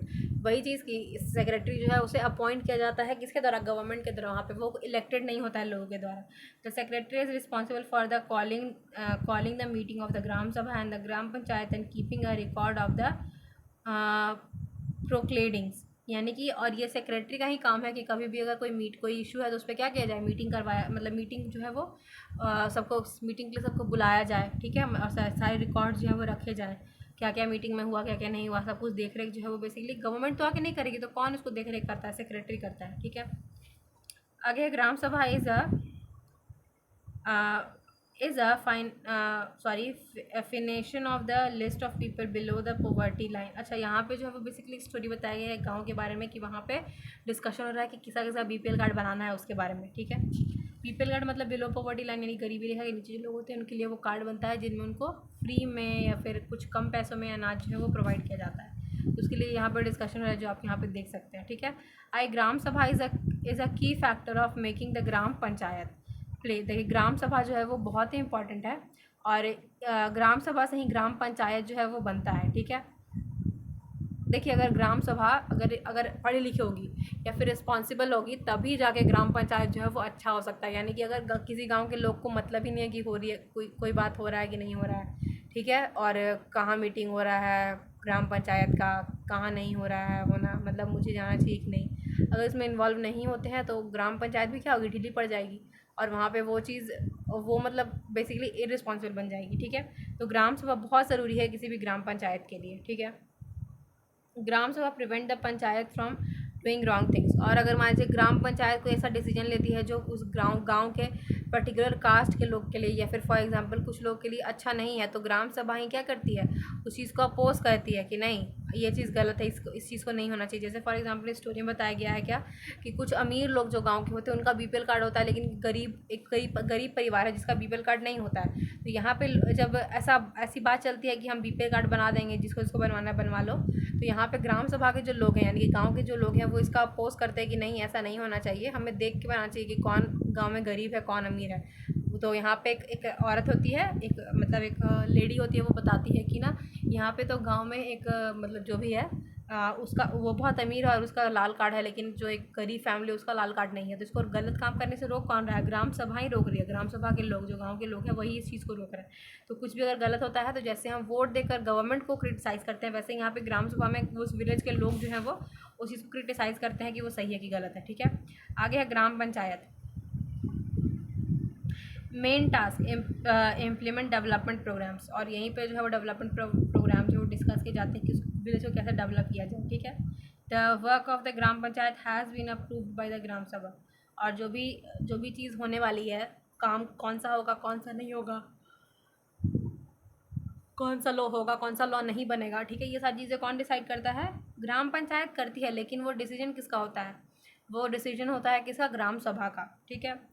यहाँ पे आप देख रहे हैं ये जो एक लेडी है, ठीक है, इनका नाम है निर्मला, इनका नाम, ये महाराष्ट्र से बिलोंग करती है, ठीक है। और इन्होंने अपने ये भी एक जो है वो सरपंच थी और इन्होंने अपने विलेज के लिए बहुत अच्छा काम किया, इसलिए इनको जो है वो नेशनल अवार्ड मिला, जो था क्या, निर्मल ग्राम पुरस्कार 2005 में इनको मिला उस काम के लिए, ठीक है। आगे उसके बाद the work of gram panchayat. ग्राम पंचायत का क्या क्या काम है, तो the constitution and the construction and the management of the water source, road, drain, school buildings and the other common property resource, यानी कि उनका काम है कि वो गांव में मेंटेन करे और कंस्ट्रक्ट करे कि इसको वाटर सोर्सेस को, रोड को, ड्रेन को, वहाँ पे अगर स्कूल की हालत ठीक नहीं तो उनको स्कूल के चीज़ों को इम्प्रूव करे, ठीक है। ये सारा रिस्पॉन्सिबिलिटी किसका है? ग्राम पंचायत का है। Levying on the collecting local taxes, यानी कि अगर मान लीजिए कोई लोकल टैक्स अगर कलेक्ट करना है उस विलेज से, तो वो भी कौन कलेक्ट करता है? ग्राम पंचायत ही करती है। Executive government scheme related to generating employs in the village, और उस गाँव में अगर मान लीजिए कोई स्कीम है गवर्नमेंट का जो वहाँ पे लोगों को नहीं पता, उसके बारे में इंट्रोड्यूस करवाना, लोगों को बताना, ताकि लोगों को रोज़गार वहाँ पे मिल सके उन विलेज में, ठीक है। Source of fund of the panchayat, अब पंचायत को इतना सारा काम करना है, मतलब वहाँ पे स्कूल मेंटेन करना है, रोड मेंटेन करना है, ठीक है। वहाँ पे लोगों को स्कीम के बारे में बताना है, फिर टैक्सेस कलेक्ट करना है, तो इसके लिए लोगों को पैसे चाहिए होंगे, राइट। तो इनको पैसे कहाँ से मिलते हैं? तो कलेक्शन ऑफ टैक्सेस, जो ये कलेक्ट करती हैं टैक्सेस, वहाँ से मिलते हैं। गवर्नमेंट स्कीम्स फंड रिसीव, बहुत सारे government, state government, central government जो है पंचायत को पैसे जो है वो प्रोवाइड करती हैं काम करने के लिए। थर्ड, द जनपद एंड जिला पंचायत थ्रू द, अच्छा, और वो पैसे कहाँ से मिलते हैं? जिला पंचायत से, या फिर फॉर एग्जांपल जनपद से उनको जो है ये पैसे जो मिलते हैं, ठीक है। डोनेशन फॉर कम्युनिटी वर्ड्स, और फिर कुछ लोग गांव के लोग ही क्या करते हैं? डोनेट करते हैं कि हमारे गांव में ये इम्प्रूव करवा दिए, तो उसकी देख रेख भी कौन करेगा? ग्राम पंचायत ही करता है, ठीक है। वो डोनेशंस को लेकर के काम करवाता है। ये हो गया हमारा ग्राम पंचायत के बारे में। तो एक ग्राम सभा या फिर ग्राम पंचायत है, उसका मेंबर कौन कौन होगा? एक सरपंच होगा, एक पंच होगा, और एक सेक्रेटरी जो है वो भी उसका पार्ट होता है, ठीक है। आगे है इसके बाद डेवलपमेंट ऑफर, अच्छा, ब्लॉक डेवलपमेंट ऑफिसर एक होता है, ठीक है। मतलब सबसे छोटा कौन हो गया? मतलब ये सबसे छोटा हो गया पंच, हो गया उससे बड़ा हो गया सरपंच, उससे बड़ा हो गया, मतलब उसके कौन देखेगा? सेक्रेटरी देखेगा, और सेक्रेटरी से बड़ा होता है बीओडी, यानी कि ब्लॉक डेवलपमेंट ऑफिसर, जो सब कुछ एग्जामिन करता है कि इस गांव में कैसी चीज़ें हो रही हैं, सही है कि नहीं है, ठीक है। ये सारी चीज़ें आगे है। उसके बाद लेवल ऑफ पंचायत, यानी कि पंचायत में कितने लेवल होते हैं? तो हमने पढ़ा था गवर्नमेंट 3 लेवल होता है, वैसे ही पंचायत में भी 3 लेवल होता है, ठीक है। द फर्स्ट लेवल जो है होता है वो होता है पंच का, यानी कि ग्राम पंचायत का, ठीक है। Are the answerable of the gram sabha, और ग्राम पंचायत कैसा है, उसका रिस्पॉन्सिबिलिटी किस पे है? ग्राम सभा पे है, यानी कि ग्राम सभा ही ग्राम सभा, जैसे कि फॉर एग्जांपल कोई गवर्नमेंट अगर वो गलत काम कर रही है तो क्या करता है? वो गवर्नमेंट के लिए हम प्रोटेस्ट कर सकते हैं, उस गवर्नमेंट को हम चेंज कर सकते हैं हर 5 साल पे, या फिर वो गवर्नमेंट जो है वो क्या करेगी, वो गवर्नमेंट सही स्कीम निकाल रही है कि नहीं, या फिर कोई गलत लॉ निकाल रही है, इसका अपोज कौन करता है? लोग करते हैं। वैसे ही ग्राम पंचायत में जो है वो ग्राम पंचायत गवर्नमेंट है, और जो लोग हैं ग्राम सभा के वो क्या है? वो लोग हैं जो उनका अच्छे लॉ पे उनका तारीफ़ करेगी और बुरे लॉज पे उनको क्रिटिसाइज़ करेगी, ठीक है। तो यही है यहाँ पे। फिर gram sabha become the member of the gram sabha, gram sabha because it is the member of the gram sabha who elect them, okay. Panch and the gram panchayat are the answerable, और इसलिए हर 5 साल पे जब पंच को चुनते हैं, सरपंच को चुनते हैं, तो वो रिस्पॉन्सिबिलिटी होती है उनकी कि वो क्या करें? उनके लॉज को फॉलो करें, मतलब उनकी बात को जो है वो माने, वहाँ पे जो उस विलेज के लोग हैं उनकी बातें वो माने, ठीक है। ये अब 3 लेवल ऑफ गवर्नमेंट को है, तो ब्लॉक लेवल पे एक होता है पंचायत समिति, और एक होता है डिस्ट्रिक्ट पंचायत, ठीक है। ये 3 चीज़ें होती हैं। जिला परिषद एक्चुअली मेक डेवलपमेंट प्लान्स, रुकिए यहाँ पे मैं आपको एक बार डिटेल बता देती हूँ, फिर आपको एक बार शॉर्ट में हम बात करेंगे, ठीक है। देखिए, सबसे पहले आता है द ब्लॉक लेवल, सबसे ऊपर होता है ब्लॉक लेवल, जिसको हम बोलते हैं जनपद, ठीक है। जनपद पंचायत और द पंचायत समिति, ठीक है। इसी को हम बोलते हैं ब्लॉक को ही बोलते हैं पंचायत समिति। पहला हो गया पंचायती राज, जिसमें कौन आ रहा है? सरपंच आ रहा है, पंचायत आ रहा है, और ग्राम सभा आ रहा है, ठीक है। दूसरा है ब्लॉक जनपद, जो उससे थोड़ा बड़ा होता है, ठीक है। जो पंचायत समिति जो बेसिकली पंचायत समिति जिसको हम बोलते हैं, ठीक है। जनपद पंचायत बोलते हैं, पंचायत समिति दोनों बोलते हैं, ठीक है। ब्लॉक लेवल पंचायत को, ये किससे ऊपर होगा? पंचायती राज से होगा। इसके बाद आता है तीसरा डिस्ट्रिक्ट पंचायत या फिर जिला परिषद, ठीक है। ये सबसे ऊपर होता है। यहाँ पे आता है जिला परिषद actually make development plan at the district level पे कौन प्लान बनाता है? जिला परिषद बनाता है, और ये जो है वो हेल्प करता है पंचायत समिति को, और पंचायत समिति पे हेल्प करता है ग्राम पंचायत को डेवलपमेंट में। ये थोड़ा आपको लिए कॉम्प्लिकेटेड है, मैं आपको यहाँ पे बताती हूँ इससे, ठीक है। तो देखिए, सबसे पहले जो है वो कौन होगा, सरपंच होगा। आपको जैसे कि मैंने बताया, तो ये सरपंच और ग्राम पंचायत, जिसमें सॉरी ये पंच और सरपंच मिल करके क्या बनाएगा, ग्राम पंचायत बनाएगा, जिसमें ग्राम सभा यानी कि लोग भी मिल जाएंगे तो ये ग्राम सभा बन जाएगी। ठीक है, यानी कि पंच, लोग उस गांव के और सरपंच मिल करके ग्राम सभा बनाते हैं। ठीक है, अब जब ये ग्राम पंचायत बन गई या फिर ग्राम सभा बन गया, तो ये ग्राम सभा जब बहुत सारे मिलेंगे, ठीक है, अलग अलग ग्राम सभा मिलते हैं, तो वो सॉरी उसके ऊपर हाँ ग्राम पंचायत मिलेंगे, तो उसका देख रेख कौन करता है, पंचायत समिति करती है। ठीक है, और जब ऐसी पंचायत समिति, अब एक ज़िले में तो बहुत सारे पंचायत समिति होंगी, राइट, तो जब बहुत सारी पंचायत समिति मिलेंगी तो फिर एक जिला परिषद बनता है। ठीक है, और जिला परिषद देख रेख करेगा इन सारी पंचायत समिति का, यानी कि जो भी लॉ होगा, अगर पंचायत जिला परिषद अगर दे रहा है तो ये सारे पंचायत समिति को फॉलो करना पड़ेगा। फिर पंचायत समिति अगर फॉलो करेगी तो फिर पंचायत समिति के अंदर जितने भी ग्राम पंचायत आएंगे उनको भी ये चीज़ें फॉलो करनी होंगी। ठीक है, और सारे ग्राम पंचायत के अंदर जो आएगा पंच या फिर सरपंच, उन्हें ये चीज़ें फॉलो करनी होंगी। ठीक है, और आपको जैसे मैंने बताया सेक्रेटरी के बारे में, तो इसका देख रेख जो है वो कौन करता है, सेक्रेटरी ही जो है वो ग्राम पंचायत में रहता है, ग्राम पंचायत का ही वो पार्ट होता है जो उसकी देख रेख करता है। ठीक है, तो यही था हमारा पंचायती राज का पूरा चैप्टर। अब हम मूव करेंगे 6 में, रूरल एडमिनिस्ट्रेशन, यानी कि यहाँ बताया गया है कि रूरल में एक गांव जो है वो कैसे काम करता है। ठीक है, वहाँ पे मतलब कैसे वहाँ पे अगर कोई अगर घटना होती है, क्राइम होता है, तो वहाँ पे कौन देख रेख करता है। ठीक है, वहाँ पे कैसा एडमिनिस्ट्रेशन होता है। ठीक है, तो यहाँ बताया गया है बेसिकली कि इंडिया में जो है मोर देन 6 लाख जो है वो विलेजेस हैं, बहुत सारे मतलब विलेजेस हैं। ठीक है, area of police station India, मतलब अगर मान लीजिए कोई रूरल एरिया है तो वहाँ पे अगर कुछ फाइट हो रहा है या फिर कुछ प्रॉब्लम हो रही है तो वो किसके पास जाएंगे, तो यहाँ पे भी पुलिस स्टेशन होते हैं। ठीक है, रूरल एरिया में भी। और the work of the police station में जो होता है स्टेशन हाउस ऑफिसर होता है। ठीक है, जिसको हम SHO बोलते हैं, और ये SHO ही जो है वो बेसिकली हेड होता है। ठीक है, और यहाँ बताया गया है इसके बारे में क्या, यहाँ पे बेसिकली एक स्टोरी बताया गया है कि कैसे दो लोग जो है वो ज़मीन को लेकर उनके बीच डिस्प्यूट हो गया है। ठीक है, और मतलब दो भाई या फिर क्या दो पड़ोसी हैं, वो क्या कह रहा है, एक जो है वो कह रहा है कि मोहन है शायद, हाँ मोहन है, और एक और है, तो एक जो है वो बहुत अमीर है और एक जो है वो गरीब है। ठीक है, और यहाँ पे जो अमीर वाला व्यक्ति है वो क्या करता है, उस गरीब वाले व्यक्ति का ज़मीन हड़पने की कोशिश करता है कि नहीं ये तो मेरा ज़मीन है। लेकिन फिर ये जो मोहन है, ठीक है, जो वो जाता है HSO के पास, स्टेशन हाउस ऑफिस के पास, और वहाँ पे FIR लिखवाता है। फिर यही सब करते करते कैसे तो वो अपना ज़मीन इन्हीं की हेल्प से जो है वो छुड़वाता है, यही स्टोरी बताया गया। ठीक है, आगे है maintenance of law and record. अब देखिए, अब मान लीजिए अब पुलिस को थोड़ी पता है कि हाँ भाई ये इसी का ज़मीन है, फिर कौन सही है कौन गलत है, राइट, तो इसके लिए वो क्या करेगा, वो जाएगा लेखपाल के पास। अब लेखपाल कौन है या फिर पटवारी कौन है, तो किसी भी गाँव में एक आदमी होता है जिसके पास सारे लैंड्स का क्या होता है, सारे लैंड का लिखा हुआ होता है, सारे लैंड्स के बारे में इंफॉर्मेशन होती है कि हाँ कहाँ पे कौन सी लैंड है। ठीक है, और कौन सा लैंड के आगे आगे किसका लैंड है, पीछे किसका है, मतलब चारों तरफ किसकी किसकी लैंड्स है। ठीक है, तो ये जो काम करता है वो कौन करता है, पटवारी करता है।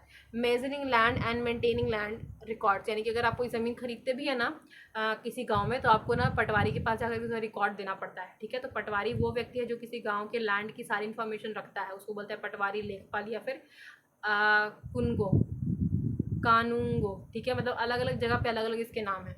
ठीक है, कर्मचारी भी बोलते हैं और विलेज ऑफिसर भी बोलते हैं, तो अलग अलग जगह पे अलग अलग इनके नाम है। ठीक है, तो अब पुलिस जो है वो जाएगी पटवारी के पास और लैंड रिकॉर्ड देख लेगी कि हाँ कि यहाँ पे किसका लैंड था या फिर उसका उस लैंड का कितना एरिया था, तो उसके हिसाब से फिर यहाँ पे फैसला जो है अपना पुलिस सुना देगी और इनको जो है वो इंसाफ मिल जाएगा। ठीक है, the patwari is also responsible for the organising the collection of land revenue from the farmer and the providing information to the government about the crop growing in the area.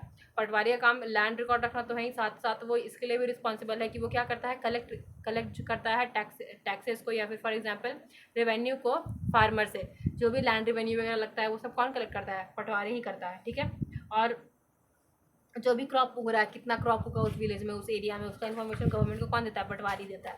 तो इस तरह का आप देख रहे हैं, ये जो इमेज देख रहे हैं ये किसी गांव का एरिया के बारे में कि इस एरिया में किसका है, ये किसका ज़मीन है, ये किसका ज़मीन है। ठीक है, ये सारा इस तरह का बना हुआ रहता है पटवारी के पास। ठीक है, आगे है revenue department of the government, senior people in this department supervise the Patwari work. अब पटवारी सही काम कर रहा है कि नहीं कर रहा है, कि वो रिश्वत ले रहा है, तो ये चीज़ें कौन देखेगा, रेवेन्यू डिपार्टमेंट का जो ऑफिसर होगा वो इस चीज़ को देखेगा। ठीक है, all state in India are divided into district. जितने भी इंडिया एक कंट्री है, उनमें स्टेट्स डिवाइडेड है, स्टेट जो है वो डिस्ट्रिक्ट में डिवाइडेड है, और डिस्ट्रिक्ट जो है वो सब डिवाइडेड है, ठीक है, मतलब सब डिवीजन हुआ है उनका भी। तो districts are known for different name. Tehsil जिसको हम बोलते हैं या फिर तालुका बोलते हैं। डिस्ट्रिक्ट जो है वो किस में डिवाइड है, तहसील या तालुका में। और उसमें जो है वो एक डिस्ट्रिक्ट कलेक्टर होता है जो एक डिस्ट्रिक्ट का होता है, ठीक है। अंडरस्टैंड हर एरिया रेवेन्यू, जिसको हम रेवेन्यू ऑफिसर भी बोलते हैं, ठीक है, या फिर तहसीलदार भी बोलते हैं। They also supervise the work of patwari, और इस यही जो है वो पटवारी का वर्क को सुपरवाइज करता है, देखता है कि वो सही काम कर रहा है कि नहीं कर रहा है, ठीक है।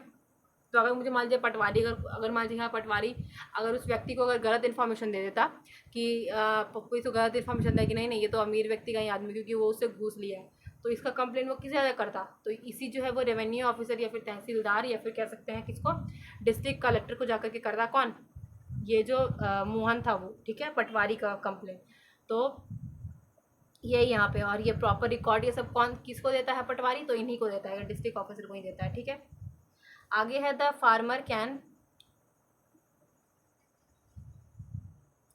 Okay, the farmer can easily obtain a copy of record, और फार्मर को भी जो है अपने लैंड का एक कॉपी ऑफ रिकॉर्ड मिलता है कि तुम्हारा ज़मीन यहाँ पे है और आसपास तुम्हारे किस एकड़ ज़मीन है, इस तरह की बात है, ठीक है। इन दिस और लैंग्वेज डिस्ट्रीब्यूट, ठीक है, फिर यहाँ पे जो भी चीज़ें होती है उसका सब कुछ फार्मर को भी फिर इंसाफ मिलता है और सब कुछ उसको कागज़ ही मिलता है क्या क्या तुम्हारे साथ हुआ था, ठीक है। Farmer want to buy a plot of land, sorry यहाँ बताया गया है कि ना दीज रिकॉर्ड वुड नेसेसरी। अब मान लीजिए मुझे कोई ज़मीन खरीदना है तो उसके लिए क्या क्या ज़रूरी चीज़ होता है, या फिर ये जो रिकॉर्ड है किसी भी ज़मीन की, ये जो रिकॉर्ड है किसी भी ज़मीन का, ये क्यों ज़रूरी है, क्योंकि अगर मान लीजिए किसी व्यक्ति को कोई ज़मीन खरीदना तो ये चीज़ होना ज़रूरी है, ठीक है। आगे अगर वो बेचना चाहता है तो भी ये चीज़ होना ज़रूरी है। अगर वो लोन लेना चाहता है बैंक से तो बैंक देखेगा ना कि कहाँ पे इसका लैंड है कि ये झूठ बोल रहा है या फिर कितना लैंड है, ठीक है। तो ये भी इसके लिए ज़रूरी है, ये रिकॉर्ड होना लैंड का। आगे the farmer want to purchase fertiliser, अगर किसी फार्मर को फर्टिलाइजर खरीदना है तो उसका लैंड देख कर कहीं सब्सिडी प्राइस पे उसको क्या मिलेगा, वो फर्टिलाइजर मिलेगा। Farmer want to divide their property among their childrens, अगर किसी फार्मर को अपनी प्रॉपर्टी डिवाइड करनी हो अपने बच्चों में तो भी ये बहुत ज़रूरी है, ये लैंड रिकॉर्ड, ठीक है। हिंदू सेक्शन अमेंडमेंट एक्ट 2015 में जो है वो ये लॉ आया था, ठीक है। आगे है the new law son daughter and there mother can get an equal share. अच्छा, एक हिंदू, देखिए इस लॉ में ये बताया गया ना, हिंदू सेक्शन अमेंडमेंट एक्ट 2005 में जो आया इसमें ये बताया गया कि कोई भी लैंड है अगर किसी भी व्यक्ति का, तो वो लैंड का जो डिस्ट्रीब्यूशन होगा वो सब में होगा उनके, चाहे वो अगर उनके 4 बच्चे हैं ना तो 4 में अगर 2 लड़का 2 लड़की है ना तो वो लैंड जो है वो 5 हिस्सों में डिवाइड होगा, उनकी मदर को भी उसका एक लैंड जो है वो दिया जाएगा, ठीक है। और लड़का लड़की में मतलब सबको जो है वो लैंड का इक्वल पार्ट जो है वो दिया जाएगा, ठीक है। यही इस लॉ में बताया गया। आगे है the role of police and the second of the patwari, तो किसी भी अगर लैंड डिस्ट्रीब्यूट होता है या फिर किसी का भी चीज़ होता है तो उसमें एक तो पुलिस रोल प्ले करती है और एक पटवारी रोल प्ले करता है, ठीक है। तो यही चीज़ था इस चैप्टर में रूरल एडमिनिस्ट्रेशन में, तो यही चीज़ था। और अब हम देखते हैं नेक्स्ट चैप्टर जो है अर्बन एडमिनिस्ट्रेशन, यानी कि अर्बन में कौन मेंटेन करता है एडमिनिस्ट्रेशन को। तो अर्बन में जो है वो बेसिकली म्यूनसिपल कॉरपोरेशंस होते हैं, ठीक है। अगर बहुत बड़ा सिटी है तो म्यूनसिपल कॉरपोरेशन, अगर कोई छोटा टाउन है छोटा सिटी है तो म्यूनसिपल काउंसिल होगा, ठीक है। अगर वहाँ पे रोड बनाना या फिर फॉर एग्जांपल स्कूल मतलब सॉरी रोड बनाना, वहाँ पे साफ़ सफाई का ध्यान रखना, स्ट्रीट लाइट देखना, रोड का डेवलपमेंट देखना, ठीक है, नालों का डेवलपमेंट देखना, गार्बेज का क्लीनिंग, ये सब चीज़ कौन देखता है, म्यूनसिपल कॉरपोरेशन छोटे सिटी में, और म्यूनसिपल कॉरपोरेशन बड़े सिटी में, और म्यूनसिपल काउंसिल जो है वो छोटे सिटीज़ में देखती है, ठीक है। Municipal corporation is also responsible for ensuring the disease do not break out in the city, यानी कि कोई गंदगी इतनी ना हो सिटी में कि वहाँ पे डिजीज़ हो जाए, इसके भी ध्यान कौन रखता है, म्यूनसिपल कॉरपोरेशन ही रखता है। आपने देखा होगा आपके आसपास वो नगर निगम वाले लोग आते होंगे कचरा उठाने के लिए, राइट, तो ये भी जो है वो म्यूनसिपल कॉरपोरेशन के ही अंडर आ रहा है, ठीक है। आगे उसके बाद स्कूल हॉस्पिटल ये सब चीज़ कौन देख रेख करता है, यही म्यूनसिपल कॉरपोरेशन ही, वहाँ का गार्डन, वहाँ का रोड, ये सब चीज़ कौन देख रहा है, म्यूनसिपल कॉरपोरेशन ही देख रहा है। आगे है municipal corporation has to make a lot of decision as well as a lot of work to keep the cleaning city clean, ठीक है। The decision like where a park of a new hospital should go usually made by the ward councillor.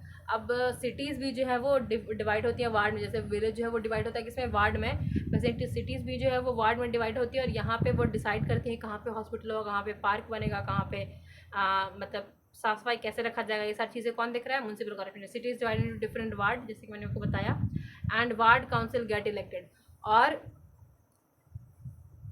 Cities जो है वो ward में divide होती हैं, और ward जो है वो वार्ड काउंसलर जो है वो हर वार्ड के चुने जाते हैं, और उनके ऊपर कौन होता है, हेड, म्यूनसिपल काउंसिल या फिर म्यूनसिपल कॉर्पोरेशन, ठीक है। और ये लोग देखते हैं वो उसका अलग अलग चीज़ें वहाँ की, सब कुछ सारा डिपार्टमेंट, ठीक है। आगे है councillor committees, administration staff implement these, the commissioner and the administrative staff of क्या है, अपॉइंटेड काउंसलर आर इलेक्टेड, ठीक है। यानी कि जो कमिश्नर होता है उसको अपॉइंट किया जाता है, लेकिन काउंसलर आर द इलेक्टेड, उसको इलेक्ट किया जाता है, ठीक है। जैसे फॉर एग्जांपल अब देखिए कोई भी डिस्ट्रिक्ट है तो वहाँ का एक कमिश्नर होगा, राइट। तो वो कमिश्नर जो है वो उसको अपॉइंट किया जाएगा, जो जैसे कि हम बोलते हैं जिसके बारे में डीएम वगैरह, तो वो अपॉइंट किए जाते हैं, ठीक है, उनको जॉब प्रोवाइड किया जाएगा। लेकिन काउंसलर जो होते हैं उनको इलेक्ट किया जाता है वोटिंग सिस्टम से। आपको पता होगा कि आपके यहाँ भी नगर निगम का वो होता होगा, इलेक्शन होता होगा, राइट। तो वो म्यूनसिपल कॉरपोरेशन का चुनाव होता है, लेकिन जो उसके ऊपर हेड होते हैं जैसे डीएम हो गया किसी सिटी का, किसी डिस्ट्रिक्ट का, तो वो सब जो है वो चुना जाता है कि वो क्या होते हैं, वो इलेक्ट होते हैं, सॉरी वो अपॉइंट होते हैं, उनको जॉब दिया जाता है, ठीक है। यही यहाँ पे वार्ड काउंसलर जो होते हैं वो वार्ड काउंसलर जो होते हैं वो बजट बनाते हैं, कहाँ पे कितना खर्चा हो रहा है, कहाँ पे क्या चीज़ हो रहा है, कहाँ पे क्या करना है, ये सारा का रिकॉर्ड कौन रखता है, वार्ड काउंसलर रखता है। और वही सारी चीज़ें इंश्योर करके देता है किसको, म्यूनसिपल कॉर्पोरेशन को, और फिर उसका एग्जामिन कौन करता है, उसका वो कमिश्नर होता है वो करता है, ठीक है। और यही चीज़ें जो है वो प्रोसेस चलता है। आगे how does municipal corporation get it money, municipal कर, अब हमने पढ़ा था विलेज में कि विलेज में कहाँ से पंचायत के पास पैसा आता है, तो वो टैक्सेस वो कलेक्ट करते हैं, वो फिर गवर्नमेंट उनको देती है सो स्कीम्स के किसी अंडर में या फिर डोनेशन के द्वारा। लेकिन यहाँ पे म्यूनसिपल कॉर्पोरेशन के पास पैसे कहाँ से आते हैं, तो म्यूनसिपल कॉर्पोरेशन जो है वो भी टैक्स कलेक्ट करती है लोगों से, ठीक है। पीपल हु, जैसे कि फॉर एग्जांपल नगर निगम ने अगर आपके यहाँ लगाया होगा नल, वो नल जल वाला योजना के तहत, या फिर अगर आपका कचरा उठा रही है तो वो आपसे महीने में कुछ ना कुछ चार्ज करती है। अगर सिटी में दुकानें हैं स्ट्रीट के किनारे तो उनसे भी वो कुछ पैसे चार्ज करती है। तो ये सब क्या है, ये सब टैक्स है जो म्यूनसिपल कॉर्पोरेशन या फिर म्यूनसिपल काउंसिल जो है वो कलेक्ट कर रही है, ठीक है। People who own houses have पे प्रॉपर्टी टैक्स, जिनके पास, जो लोग घर में रह रहे हैं सिटीज़ में, या फिर फॉर एग्जांपल दुकानों में रह रहे हैं, तो वो लोग क्या कर रहे हैं, वो प्रोवाइड कर रहे हैं क्या, टैक्सेस, ठीक है। वाटर टैक्स दे रहे हैं, फिर बिजली दे रहे हैं, बिजली बिल दे रहे हैं, ये सारा जो है वो टैक्स जा रहा है किसके पास, लोग के पास, मतलब म्यूनसिपल काउंसिल के पास, ठीक है। और और जो होटल वगैरह है, शॉप वगैरह है, वो भी टैक्स देते हैं किसको, म्यूनसिपल काउंसिल को। अगर आपके फादर की या फिर किसी भी अगर आपके फैमिली मेम्बर की अगर दुकान, तो आप उनसे पूछ सकते हैं क्या आप भी मतलब टैक्स पे करते हैं म्यूनसिपल कॉर्पोरेशन को या फिर म्यूनसिपल काउंसिल को, ठीक है। The work divided into different departments, और अलग अलग डिपार्टमेंट का अपना अपना काम होता है। कुछ गार्बेज डिपार्टमेंट होता है जो कूड़ा कचरा के बारे में देखता है, कुछ डिपार्टमेंट होता है जो डेवलपमेंट के लिए देखता है, तो अलग अलग सबका डिपार्टमेंट होता है, ठीक है। यही था हमारा चैप्टर नंबर ये। लास्ट में यहाँ बताया गया एक सूरत के बारे में कि सूरत में जो है वो प्लेग फैल गया था 1994 में, और सिटीज़ जो है वो उस टाइम सूरत जो है वो डर्टीएस्ट सिटी जो थी इंडिया की थी। लेकिन अगर हम आज की बात करते हैं तो आज 2023 में जो है वो सूरत और इंदौर तो हैं ही भाई, मतलब 7वीं बार बना है क्लीनेस्ट सिटी, लेकिन सूरत भी जो है वो इस बार सबसे क्लीनेस्ट सिटी के अंडर जो है वो आया है, ठीक है। ऐसे तो वो सेकेंड लेवल पे रहता था, मतलब सेकेंड पे रहता था, लेकिन इस बार फर्स्ट पे जो है वो सूरत आ गया है, ठीक है। तो सबसे ज़्यादा क्लीनेस्ट सिटी जो है वो फर्स्ट है इंदौर, सेकेंड है सूरत, तीसरा ये चंडीगढ़, ठीक है। यही बताया गया चैप्टर नंबर हमारा 6 में। आगे है 8 चैप्टर में कि रूरल लाइवलीहुड, यानी कि रूरल एरिया में लोग क्या क्या काम करते हैं कि उनको वो अपना गुजारा क्या क्या करे चलाते हैं, ठीक है। तो यहाँ पे मतलब एक विलेज में फार्मिंग एक्टिविटी होती है, एक नॉन फार्मिंग एक्टिविटी होती है, यानी कि खेती करते हैं लोग बोलते हैं फार्मिंग एक्टिविटी, खेती को छोड़ करके जो लोग काम करते हैं उनको बोलते हैं नॉन फार्मिंग एक्टिविटी। जैसे कि अगर कोई दुकान खोल लिया, पॉट बन रहा है वहाँ पे, ठीक है, बर्तन बना रहे हैं मिट्टी के, या फिर फॉर एग्जांपल बास्केट बना रहे हैं लोग, ब्रिक्स बना रहे हैं, ठीक है, भट्टियाँ ईंटों की, ठीक है। तो या फिर कैटल रखे हुए हैं, तो ये सारी चीज़ें क्या है, नॉन फार्मिंग एक्टिविटी और फार्मिंग एक्टिविटी दोनों चीज़ें लोग करते हैं, दुकान खोले हुए हैं, ठीक है। तो ये सारी चीज़ें क्या है, ये सारी एक्टिविटी जो लोग हैं वहाँ पे करते हैं, किस कहाँ, विलेजेस में, ठीक है। आगे यहाँ बताया गया है कि बहुत सारे लोग जो है वो घर में कुछ बना करके सेल भी करते हैं, चाहे वो खाने पीने की चीज़ें हों, ये सब, ठीक है। तो यहाँ पे एग्जांपल दिया गया है, फॉर एग्जांपल विलेज सराउंडेड लो हिल। यहाँ पे एग्जांपल दिया गया है किसे, कलपुट्टू विलेज का, जो एक तमिलनाडु का है, ठीक है। यहाँ बताया गया है कि village surrounded by the low hills, यहाँ पे छोटे छोटे हिल्स हैं, ठीक है, पहाड़ियाँ हैं, और यहाँ पे पेडी जो है वो मेन क्रॉप है। पेडी मतलब होता है धान, तो पेडी जो है वो मेन क्रॉप है, ग्रोन इन इरीगेटेड लैंड। यहाँ मतलब लोग पेडी जो है वो ग्रो करते हैं, मोस्ट ऑफ द फैमिलीज, ठीक है, ज़्यादातर लोग। जैसे हमारे यहाँ ज़्यादातर हम लोग गेहूँ चावल यूज़ करते हैं, उगाते हैं, वैसे ही यहाँ पे ज़्यादातर लोग राइस उगाते हैं, ठीक है। कोकोनट जो है वो यूज़ करते हैं, कॉटन उगाते हैं, शुगर केन उगाते हैं, ठीक है। कहाँ? तमिलनाडु की बात हो रही है, राइट। और mango and there are mango orchards, ठीक है। मतलब ये सारी चीज़ें जो है वहाँ पे लोग उगाते हैं, ये सारी किस में आ जाएंगी? एग्रीकल्चर एक्टिविटीज़ में जो है वो आ जाएंगी, ठीक है। यही है। फिर इसके बाद है, फिर उसके बाद यहाँ पे एक और एग्जांपल दिया गया है तुलसी का। तुलसी क्या है? All of us her work on the, अच्छा यहाँ पे ये जो आपको पिक्चर दिख रहा है ना, यही है। यानी कि बहुत सारे लोग ऐसे भी हैं जिनका पास खुद का लैंड नहीं होता, लेकिन वो जाकर के दूसरे के लैंड्स में क्या करते हैं? खेती करते हैं, ठीक है। और उनको वहाँ पे उनके लिए दिहाड़ी मिलती है, ठीक है। वही चीज़ यहाँ पर है। यहाँ बताया गया है कि कब लोग जो है वो कब लोग जो है वो प्लांटिंग करते हैं, कब सीड जो है वो डालते थे, जून में जो है वो मतलब बीजों को रोपते हैं, उसके बाद नवंबर में जो है वो हार्वेस्ट करते हैं, ठीक है। यही चीज़ यहाँ बताया गया है। फिर ये अलग अलग कहानियाँ यहाँ पे दी हुई हैं कि कैसे कैसे अलग अलग गांव में अलग अलग एक्टिविटीज़ होती हैं। यहाँ पे जो इंपॉर्टेंट मैं आपको बता देती हूँ, जैसे फॉर एग्जांपल जो है वो ट्रैक फार्मिंग, यानी कि सीढ़ियों पर खेती जो है वो कहाँ होती है? तो जैसे जो हिली एरिया है, माउंटेन एरिया, जैसे असम वाले एरिया में आपको पता होगा कि वहाँ पे चाय की खेती कैसे होती है, सीढ़ी नुमा खेत होते हैं पहाड़ों पे, उन पे वो खेती करते हैं। वैसे यहाँ पे एग्जाम्पल दिया गया है एक विलेज का जिसका नाम है चिनमन्नी, ठीक है। चिनमन्नी पेग डिस्ट्रिक्ट में है, जो नागालैंड का है, ठीक है। और यहाँ पे लोग जो है वो चेंग सांग कम्युनिटी के लोग जो है, चेंग सांग कम्युनिटी के लोग हैं जो क्या करते हैं? ट्रैक कल्टीवेशन करते हैं, ठीक है। ठीक है, मतलब वही सीढ़ी नुमा खेत आपको ये दिख रहा होगा, वो उस पर वो जो है खेती करते हैं, ठीक है। और यहाँ पे लोग राइस उगाते हैं नागालैंड में। नागालैंड में क्या करते हैं? राइस उगाते हैं। और यहाँ पे कौन सी कम्युनिटी रहती है? ये चकसेंग कम्युनिटी जो है वो यहाँ पे रहती है और वो राइस उगाती है, ठीक है। ये मतलब फैक्ट है बेसिकली। और कुछ एग्रीकल्चर लेबर होते हैं, वही जो जिनके पास खुद का लैंड नहीं होता है, किसी दूसरे के ज़मीन पे जाकर के एग्रीकल्चर प्रैक्टिस करते हैं, उनको बोलते हैं कल्चरल लेबर, ठीक है। सोर्स ऑफ लाइवलीहुड, यहाँ पे क्या क्या है? तो कुछ मछुआरे होंगे, कुछ हनी प्रोड्यूस करेंगे, कुछ ट्रेडर होंगे, कुछ एग्रीकल्चर प्रैक्टिस करेंगे, कुछ डेयरी रखेंगे, कुछ एनिमल्स को रखेंगे, ठीक है। तो यही सारी चीज़ें अलग अलग एग्रीकल्चर प्रैक्टिस लोग जो है वो करते हैं।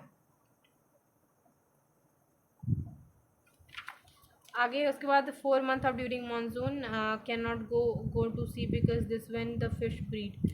अच्छा, और कुछ लोग जो कोस्टल एरिया के पास रहते हैं, जो विलेज हैं जो कोस्टल एरिया के पास है, सी या फिर रिवर के पास में है, तो वहाँ पे कुछ महीने जो लोग हैं वो फिशिंग नहीं करते हैं, जैसे 4 महीने नहीं करते हैं, क्योंकि वहाँ पे उस टाइम फ़िश जो है वो ब्रीड करती हैं।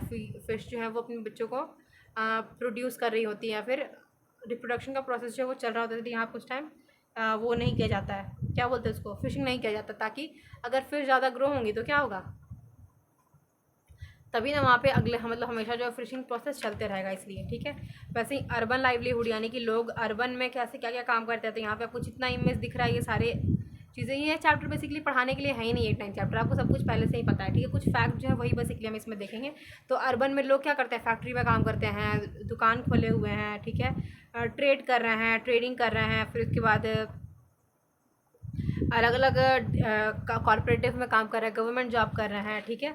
अपना कुछ खोले हुए हैं दुकान, ये सब रिक्शा पुलर हैं, कुछ ऑटो रिक्शा चला रहे हैं, कुछ किस कंपनीज़ में काम कर रहे हैं। तो ये सारी चीज़ें अलग अलग चीज़ें जो है वो लोग प्रैक्टिस कर रहे हैं, किस में? अर्बन एरिया में। यहाँ पे कुछ दिया हुआ है, there are several things we need to do run this showroom property properly we sorry फिर से एक बार पढ़ लेते हैं। There are several things we need to do to run this showroom properly. यहाँ पे आपको एक शोरूम दिख रहा होगा, राइट। यहाँ पे ये जो है वो बर्तन बना के या फिर कुछ बर्तन जो है वो ट्रेड करती है, ठीक है। तो ये जो है इसके लिए बहुत सारी शोरूम जो है वो प्रॉपरली, को किसी भी दुकान को या फिर किसी भी शोरूम के लिए बहुत सारी चीज़ें ज़रूरी है, ठीक है। We advertise in various newspaper, हम क्या करते हैं? कोई भी दुकान को चलाने के लिए आप देखते हो कि या फिर कोई भी प्रोडक्ट को सेल करने के लिए लोग एडवर्टीजमेंट डालते हैं, फिर हर जगह पोस्टर लगाते हैं, टेलीविज़न में आता है वो चीज़, तो हम उससे ज़्यादा खरीदते हैं, right. Currently this building is rented but soon we plan to buy it, और हम देखते हैं टीवी में, फिर हमें वो खरीदने का मन करता है, राइट। तो इस तरह से मार्केट जो है वो काम करता है कि हम एडवर्टीजमेंट के बेसिस पे चीज़ें जो है वो खरीदते हैं, ठीक है। Licence to do business by the municipal corporation, अगर कोई व्यक्ति है जो अपना दुकान खोलना चाहता है या फिर कुछ उसको सेल करना है, कुछ फूड अगर बेचना है उसको, मतलब अपने प्रोडक्ट कुछ लॉन्च करना है, तो उसके लिए जो है वो लाइसेंस लेना पड़ता है, ठीक है। तो वो लाइसेंस कौन प्रोवाइड करता है? म्यूनसिपल कॉर्पोरेशन या फिर म्यूनसिपल काउंसिल जो है वो प्रोवाइड करती है किसी भी व्यक्ति को कोई भी बिजनेस स्टार्ट करने के लिए, ठीक है। तो और यहाँ पे कुछ फैक्ट्रीज़ का बताएंगे कि फैक्ट्री में लोग जो है वो जाते हैं, काम करते हैं। यहाँ पे जो है कुछ लेबर का आपको इमेज दिख रहा होगा, ये बेसिकली हर सिटी में होता है। कुछ लेबर जो है वो एक जगह इकट्ठे होते हैं और फिर वहाँ पे जो जिसको जहाँ पे काम मिलता है वो वहाँ पे जाते हैं काम करने के लिए, ठीक है। यहाँ पे आपको दिख रहा होगा कि सिटीज़ में कॉल सेंटर वाले जॉब भी होते हैं, कि कॉर्पोरेटिव में लोग जाके क्या कर रहे हैं, काम कर रहे हैं, 9 to 5 जॉब, ठीक है, ऑफिस एरिया में। आगे है यहाँ पे प्लेसमेंट वर्कर होते हैं, मतलब उनको जॉब मिलता है, ठीक है, सेविंग फॉर ओल्ड एज, फिर विल अर्न इंटरेस्ट, और जॉब में उनको कुछ लोग को मतलब मिलता है पीपीएफ जिसको हम बोलते हैं, ठीक है, उनको रिटायरमेंट के टाइम पैसे मिलते हैं ताकि वो अपने मतलब बूढ़े टाइम में जब वो एज हो जाए उनके, जब वो काम ना करते तब उनको वो सेविंग्स मिल सके, ठीक है। उनको हॉलीडेज़ मिले, संडे को national holiday, some day or the annual leave, और उनको जब वो काम करते तो ये ज़रूरी है कि उनको क्या मिले, लीव मिले, ठीक है, एक बार वीक में मिले, या फिर जो भी नेशनल हॉलीडेज़ मिल रहा है वो सब मिले, मेडिकल फैसिलिटी मिले। मतलब यहाँ बेसिकली बताया गया एक प्रॉपर जॉब वही है जहाँ पे ये सारी चीज़ें आदमी को मिलती हैं, ठीक है। मतलब वहाँ पे जॉब सिक्योरिटी हो, उनको ओल्ड एज पेंशन मिले, ठीक है, वो एक इंटरेस्ट कमाएँ, ठीक है, फिर उनको हॉलीडेज़ मिले, उनको जो है वो मेडिकल फैसिलिटी जो है वो प्रोवाइड किया जाए उस जॉब में, या फिर उसके लिए कुछ पैसे मिलें, ठीक है।